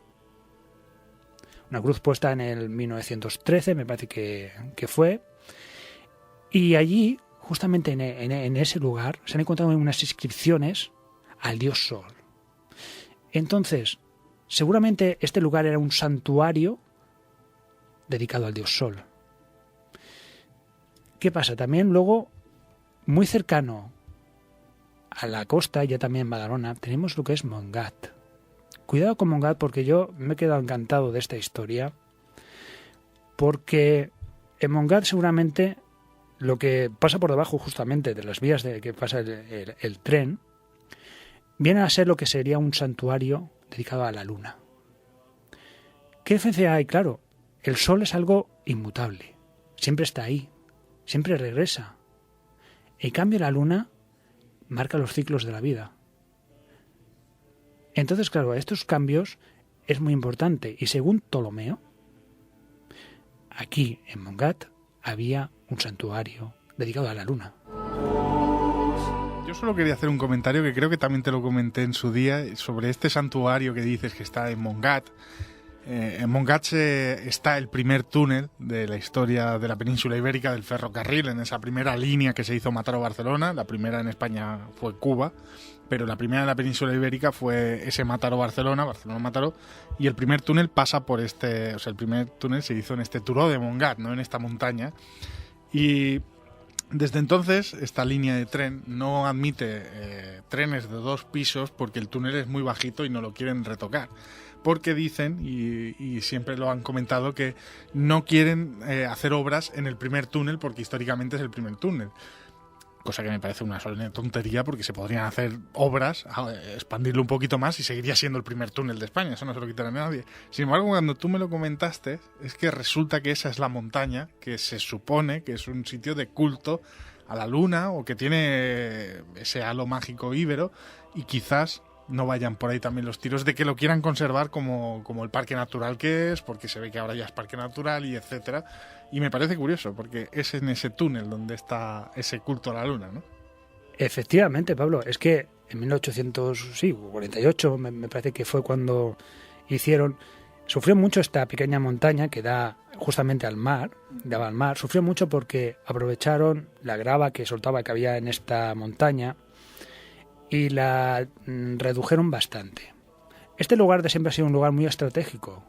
Siempre ha sido un lugar, digamos, el paso hacia Badalona, ¿no? Por mar era siempre inexpugnable, totalmente. Incluso las tropas de Napoleón también la utilizaron como un bastión muy importante para la conquista de Badalona y Barcelona. Y como tú dices, claro, podría ser que hay algo todavía por ahí que no quieren todavía excavar, porque no tienen dinero, pero por lo menos tienen la decencia de querer conservarlo, por si en el futuro se puede excavar bien excavado. Porque incluso hay autores que he leído también que decían que podría ser que Mongat viene de Monte Hécate, de la diosa de Éfeso, diosa Diana de Éfeso. Entonces estaríamos hablando de algo muy importante. Claro, después esto se ha desmentido, pero sí que parece que es verdad que aquí en este lugar se encontraba un culto a la luna. Voy a ser un momento conspiranoico, ya sabéis que soy poco a teorías de conspiración, pero creo que el que no se amplíe este túnel podría tener más una relación de que a la hora de hacer la obra se encuentre algo que les haga parar esa obra, porque, y para que la gente lo entienda mejor, los que nos estáis escuchando a través de las radios locales de Badalona, de Llavaneras y tal, sabéis que cuando se hace una obra en Mataró o en Badalona o en estas ciudades es que siempre se tienen que parar. Llega un momento que ya no las paran porque siempre encuentran algo. Son zonas absolutamente tomadas, ¿cómo? Minadas de recuerdos romanos, íberos y de todos los pueblos que han pasado por España. Es una zona que están muy cargadas de ello. Y entonces, sobre todo yo conozco las historias de Mataró, que han tenido que hacer bloques de pisos con el suelo de cristal para que por lo menos se pueda ver lo que hay debajo. Y en Badalona creo que... Precisamente iba a comentar eso, ¿sí? Que en Badalona, en Dal de la Vila, un barrio muy antiguo de lo que es la ciudad, hay las ruinas arqueológicas romanas y encima unos vidrios y encima un bloque de pisos, porque evidentemente... se encuentran tantísimos y yo estoy totalmente de acuerdo que se hace la vista gorda, porque llega un momento que paralizar unas obras no les sale a cuenta y son vilipendiados toda esa parte de nuestra historia. Claro, imaginemos, y continuando con la teoría de conspiración, de que en ese túnel decidan ampliarlo o quitarlo, porque como la montaña es muy pequeña, pero... Y claro, encuentren allí pues no solo recuerdos, hay vestigios de íberos, sino algún santuario o algo que realmente tengan que parar una obra y tengan por lo tanto que parar las vías del tren del Maresme, que son tan beneficiosas. Teoría de conspiración que no, que solo lo lanzo aquí, pero que es una curiosidad porque es así. Ahora mismo en zona del Maresme pues nos pasa esto sobre todo. No, efectivamente, o sea, siempre sabemos que van a por la pasta y esperemos que algún día cambie esto, porque yo creo que hay cosas por saber, ¿no? Porque ahora sabemos que, por ejemplo, en Jaén hay grandes santuarios, ¿no? Dedicados al dios Sol también, ¿no? Con una perfección que, por ejemplo, se fueron hay unos días, ahora no recuerdo, ¿no? Que justamente por unas cuevas, que aparentemente son naturales, pero que directamente han sido trabajadas por los íberos, entran unos rayos de luz, donde allí se harían unos cultos muy especiales, que conocemos muy pocas cosas de estos cultos. Pero por eso es importante seguir avanzando en este estudio. Y ahora, si me permiten, me gustaría también pues seguir con estos ritos, ¿no?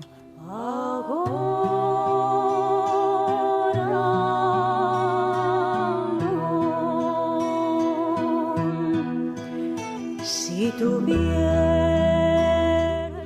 Bueno, y vamos a hacer un pequeño paréntesis porque nuestro compañero Luis Silva, alquimista favorito de esta casa, y nuestro alquimista favorito, Luis, estás aquí con nosotros, aunque sea para los últimos 10-15 minutitos finales. Bueno, hemos podido hacer un pequeño break, ¿no? Un impasse en unos trabajos que estamos haciendo, y vamos a saludar porque me sabía muy mal no poder venir en este retorno, ¿no? Y bueno, estaba deseandito estar con vosotros y mira, aunque sean 10 minutos o 15, ¿no? Por lo menos para saludarlos, porque luego vendrá la etapa de vacaciones y no estaría bien que no vinieran ni estos 10 minutos, ¿no? Luis, estamos hablando de los íberos. Oh. ¿Qué te sugiere a ti esta cultura, esta sociedad? Me sugiere nuestros ancestros españoles, ¿no? Nuestras raíces, ese lenguaje que me parece que sabemos leer pero no entendemos, ¿no? O sea, bueno, es una parte de estas curiosas de nuestra historia, ¿no? Seguro que nuestro amigo Cristóbal nos va a dar aquí un buen... ya ha empezado ya, ¿no? Igual a dar nuestra clase magistral de los íberos. Pues venga, adelante.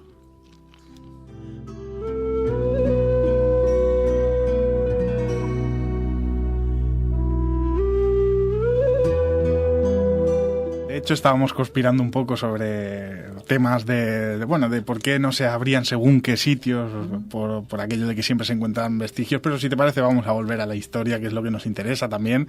Y tengo aquí un apunte curioso, porque es un símbolo que precisamente no ha pasado a la historia por ser positivo, pero que se ve que también estaban en los íberos, la esvástica. Efectivamente, Pablo, la esvástica se ha encontrado en cerámicas de los íberos, tanto en el siglo V, IV, III. Subiremos a una foto, justamente, que en el Museo Arqueológico de Barcelona podéis encontrar también muchas cerámicas con este símbolo. Y es que es un símbolo muy especial, porque es un símbolo que viene a ser lo que es el culto al sol. Pero claro, es un símbolo que, según dicen, no vino de la India, que desde que se conocen del 5000 a.C., pero hay muchas teorías también, porque incluso Carl Sagan dice que fue un evento, una especie de un meteorito, un evento del espacio, en la que hace miles de años pues surgió y se vio desde la Tierra una cosa semejante a lo que sería la esvástica, ¿no? Así rodando.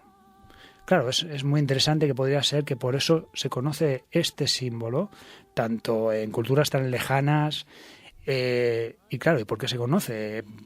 Y esta es la clave, yo creo, que por qué se conoce. Claro, después se asoció al mal, ¿no? Con Hitler, etcétera, pero en realidad significa buena suerte. Este símbolo significa buena suerte.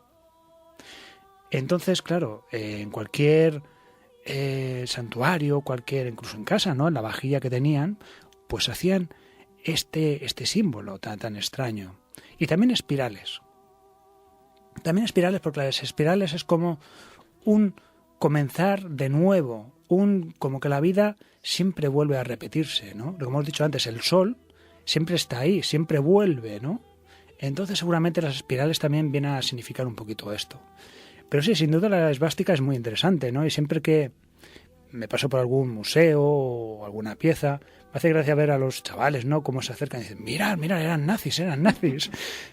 No eran nazis, no tienen nada que ver cómo luego se corrompió, ¿no? Este símbolo que ya se conocía, como hemos dicho, incluso del 5000 antes de Cristo, ¿no?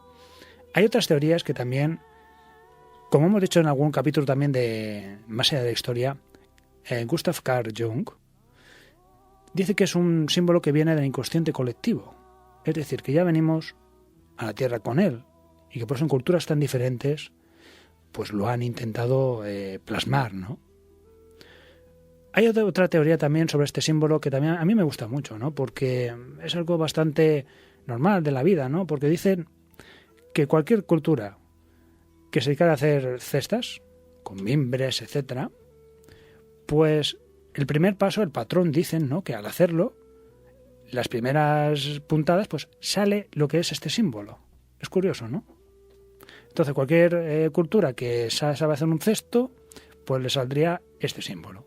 Bueno, cada uno que se coja con la teoría que quiera, pero sin duda es un símbolo muy especial, igual que las espirales, que representa ese eterno retorno.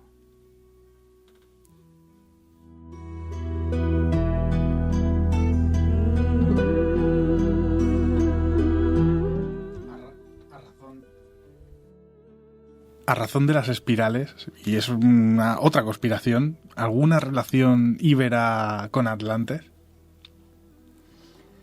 Pues mira, buena pregunta. Vamos a ver. Si la Atlántida, que hicimos también un capítulo, estaba en lo que es Huelva, la zona de Huelva, ¿no? Canchorroano, que quedan unos restos que podría ser de esta civilización, podría ser, claro que sí, que estos herederos y que los tartesos, claro, no se quedarían quietecitos en su lugar, sino se expanderían. Se expanderían hacia el norte también, buscando pues esos contactos con esos otros grupos de población que estaban aquí existiendo. Claro, aquí entraría lo que sería la lengua. Otro de esos grandes enigmas de la cultura íbera, ¿no? Se la ha relacionado muchas veces con el euskera, ¿no? Pero actualmente, académicamente, pues sabemos que no tienen relación. Se parecen, pero no nacen de la misma fuente. De hecho, hicimos un programa que no sé si tiene alguna relación con esa lengua, que era el elengoa, que también podía ser una de esas lenguas perdidas íberas. No sé si tiene alguna relación o estamos ya conspirando demasiado hoy. A ver, Pablo, la verdad es que no tenemos ni idea. Entonces se puede confabular lo que queramos. También es cierto, es que incluso algunos han atrevido a decir de que las culturas prerromanas pues ni sabían escribir. Pero es falso. Es falso, porque sí que tenemos algunos, sobre todo epígrafes, tenemos placas también de bronce, tenemos de plomo, sobre todo de plomo también. No tenemos, digamos, aunque quisiéramos traducir, de momento no se han encontrado para poder entender sus pensamientos, entender su religión, entender lo que no se puede entender con la simple arqueología, ¿no? Claro, ¿qué pasa? Luis antes ha dicho que, claro, sabemos leerlo, pero no lo podemos entender. Es que el libro se podría dividir en tres ubicaciones geográficamente, que tienen, bueno, se parecen, pero son distintas. Una sería lo que sería Cataluña, la zona de Valencia, otra un poquito más hacia Levante, hacia la zona de Murcia, y otra que sería la heredera de Tartesos, ¿no? Esa zona. Son tres zonas donde el Íbero se ven que las inscripciones pues cambian un poquito, pero no se ha podido traducir y podemos divagar lo que queramos, pero actualmente hasta que no encontremos una piedra roseta no podremos saber exactamente lo que dicen.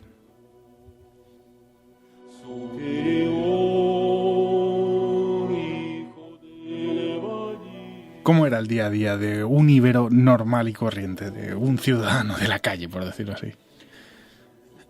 Es que esto también, cada zona también es un mundo, pero básicamente se dedicaban pues simplemente a hacer cerámicas, a la agricultura, también pues a criar pues ganado, ¿no? El ganado que tenían, y a comerciar.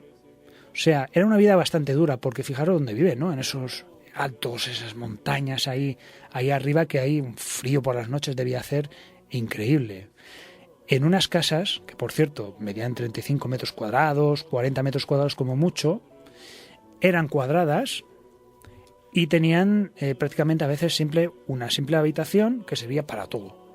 O sea, directamente ahí incluso para cosas del hierro, para hacer tejidos, etcétera. Y hay una cosa muy curiosa también, que se han encontrado en algunas casas enterrados bebés. Entonces, claro, no hay confirmación todavía de si es que estos bebés se habían muerto de forma natural y que es una forma de tenerlos cerca y cuidarlos, o era otra cosa. O lo habían sacrificado de alguna manera para honrar ese nuevo hogar o tal, ¿no? Como muchas veces estas influencias de Cartago con Tanit, la diosa Tanit, ¿no? Eso no lo sabemos, pero sí que es verdad que hemos encontrado bebés enterrados en casas íberas. Padre de la curación con el amor solar, absoluta y incondicional. Padre de la curación con el amor solar, absoluta e incondicional. Bueno, el tiempo se nos echa encima y me gustaría pues también decir que hay muchas tradiciones, ¿no? Un poco raras, ¿no? Por ejemplo, los cráneos clavados.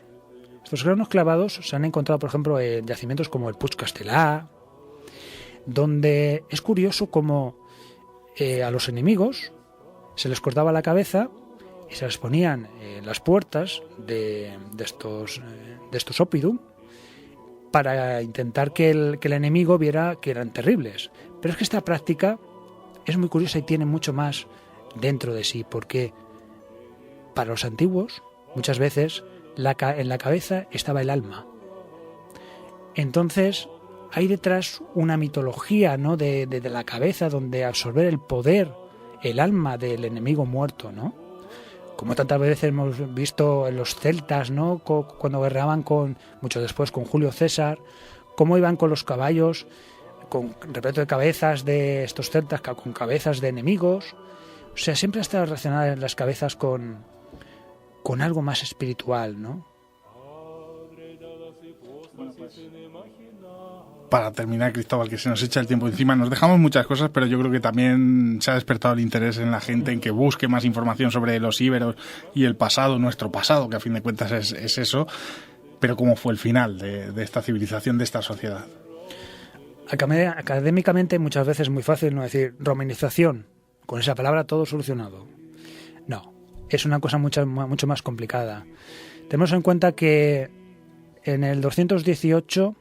Bueno, ya en el 219 se inicia lo que es la Segunda Guerra Púnica. Eso dejó a los íberos exhaustos, porque tuvieron que elegir entre un bando, entre romanos o cartagineses. Y prácticamente quedaron exhaustos después de todo esto, se aliaron con romanos, muchos de ellos, porque creían que de esta manera echarían a los cartagineses, que ya llevaban mucho tiempo en la península con intereses en la rica, ¿no? Que era Iberia, por aquel entonces, con los metales, etcétera. Pero claro, ¿qué sucedió? Los romanos nunca se fueron. Y tenemos el caso, por ejemplo, de 3 poblados que tenemos aquí en Badalona, ¿no? Tenemos Can Buscar, Puig Castellar, que está en Santa Coloma, ¿no? Y las Malesas. Estos 3 poblados, cada uno fue, digamos, exterminado de una manera diferente. El Can Buscar puede ser el origen de Badalona, porque se llamaba Baitolo. Hicieron buenas amigas con los romanos y bajaron, digamos, a lo que es hoy día la zona antigua de Badalona. Las Malesas, directamente, hay un gran incendio, más o menos sobre el 195, cuando Catón vino a pacificar los últimos reductos de íberos que se habían rebelado, ¿no? Y está el pueblo quemado. O sea, la teoría es que se fueron corriendo a otra parte. En el Puig Castellar no hay confirmación, pero yo he podido estar excavando y quizás aquí hubo algo de resistencia en este poblado. Imaginaros que en cada poblado ese fue el fallo. Quizás se hubieran entendido antes. A los romanos y a los cartagineses les hubiera costado muchísimo más la conquista y no llega a este fin, que simplemente no desaparecieron enseguida por sus costumbres, incluso su lengua. La mantenieron durante algunos siglos más, algunos años, pero claro, si la administración es la que manda el latín, manda a Roma, manda la cultura romana, poco a poco la cultura íbera se fue olvidando.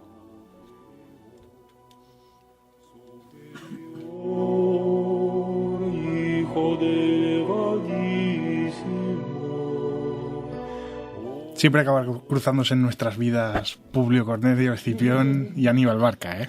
Tenemos que hacer un especial de él, de él y de Aníbal. Lo haremos y además contaremos seguro con la presencia de Santiago Posteguillo, que nos ayudará mucho en este tema.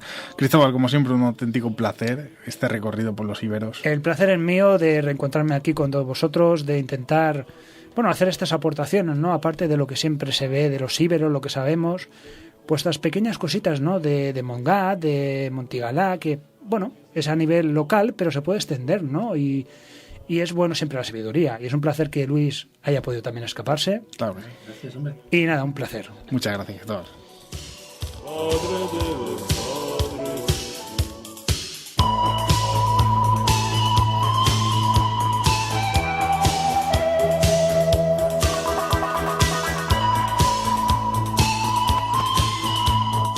Bueno, y después de 3 meses vuelve a sonar la melodía de Magic Fly con esta reversión de sintetizadores que tanto nos gusta utilizar para acabar cada programa.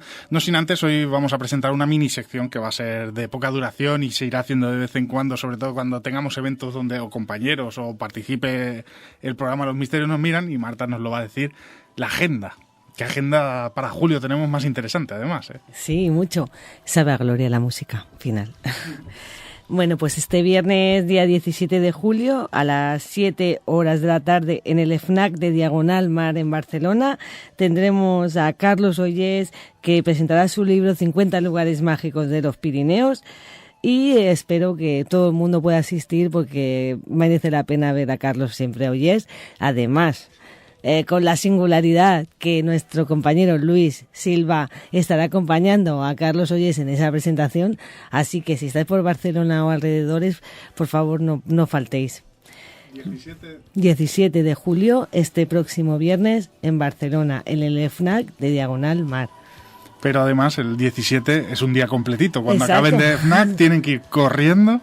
Exactamente, cuando acabe la presentación de Carlos Ollés junto a Luis Silva en el FNAC, pueden ir corriendo a ver a las 8 de la noche en Sant Boi de Llobregat a nuestro compañero Manuel José Delgado, que estará dando una charla cultural en Sant Boi, como bien he dicho, en Barcelona, en el espacio Can Masallera, es la calle Mallorca número 30, donde hablará de la magia en Egipto. También la entrada es gratuita, así que después de uno, que se vayan a ver al otro.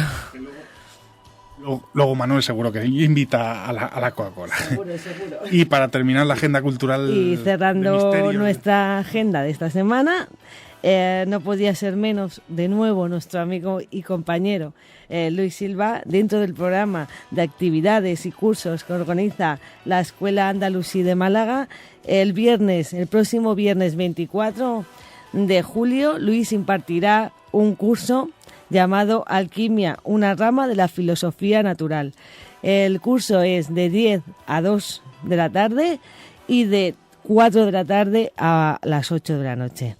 El programa y los precios de este y otros cursos que yo lo he visto y son bastante simbólicos, con lo cual espero que nadie se lo pierda, lo tenéis en la página web www.escuelaandalusí.es.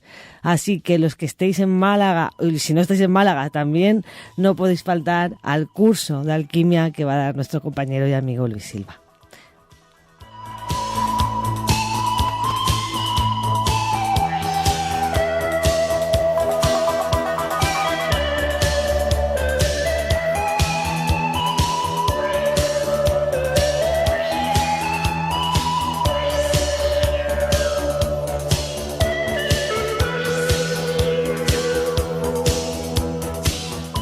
Bueno, Marta, pues como siempre, para cerrar, lo que quieras comentar sobre el espiritismo y los íberos. Bueno, ha sido todo un placer volver a este estudio, eso se ha quedado más que patente y claro. Gracias también a los oyentes, como he dicho al principio del programa, gracias a vosotros. Y bueno, lo que quería decir es que siempre va bien conocer otro tipo de la diversidad de la que estamos hechos los seres humanos, y siempre es bueno conocer otras doctrinas, otras personas y otra clase de sabidurías. Y así que me ha encantado tener a Juan Miguel esta tarde. Y la historia, pues somos amantes de la historia en este programa, es que es indudable. La clase que nos ha dado esta noche Cristóbal ha sido bastante espectacular, y bueno, es que como que siempre nos olvidamos de lo nuestro. Parece que siempre nos encanta fijarnos en antiguas civilizaciones, que está genial, pero parece que lo nuestro nunca tiene el valor suficiente para la historia. Parece que no tiene importancia cuando realmente tiene, y mucha. Así que no tengo nada más que decir, que la semana que viene en principio volveremos, y que nada más, hasta la semana que viene.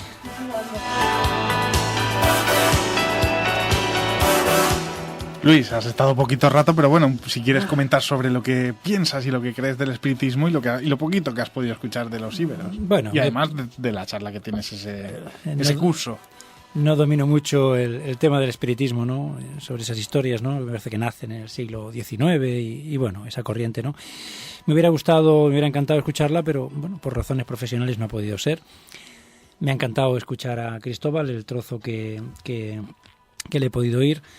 También soy de alguna manera apasionado un poco de los íberos, ¿no? No sé, me lleva dentro porque no son más que nuestras raíces, ¿no? Y descendemos de ellos, ¿no? Y todavía tenemos que descubrir muchas cosas, como decía Cristóbal, ¿no? Desde su lenguaje hasta algunos aspectos de su cultura, ¿no? Que todavía no conocemos, ¿no? Y seguro que nos llevaremos muchas sorpresas.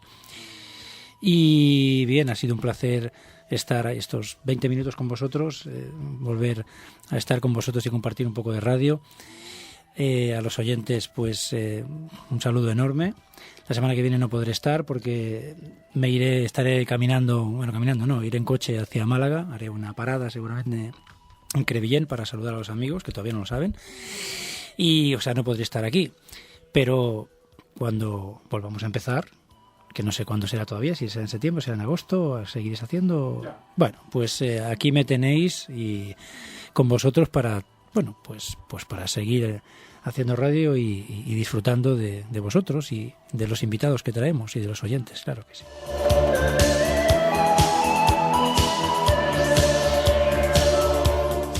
Y como siempre también despedimos con lo que quiera comentar Cristóbal sobre el espiritismo y lo que has explicado en la segunda parte del programa. Bueno, pues un placer como siempre, ¿no? Este retorno, ¿no? A los misterios nos miran. La primera parte, la verdad es que el espiritismo es algo, bueno, quizás fuera de la historia, ¿no? Pero siempre en la historia podemos encontrar que el ser humano siempre ha buscado ese qué hay después de la muerte, ¿no? Esos espíritus que pueden estar entre nosotros. En fin, que yo creo que es muy interesante y que hay muchos aspectos todavía a tratar, ¿no? De nuestro amigo Juan Miguel, que nos puede pues relatar, como él mismo ha dicho, y que ha sido muy interesante. Y después de los íberos, pues nada, simplemente decir que hay que cuidar un poquito más a los príncipes de Occidente, tal y como fue, bueno, una exposición que se llevó a cabo hace unos años que tuvo muchísimo éxito, porque en Europa tampoco conocían nada los íberos. ¿Quiénes eran los íberos? Nadie los conocía. Y es un poquito reivindicar, ¿no?, esta cultura y sobre todo a la gente que, bueno, que no preserva nuestra cultura, recordarle que puede ganar un 25% de la tasación, que es importante, que si no lo puedes perder todo de la otra forma, incluso grandes multas, y de esta manera ganaríamos todos. Tú un 25% y el mundo sabe más sobre los íberos.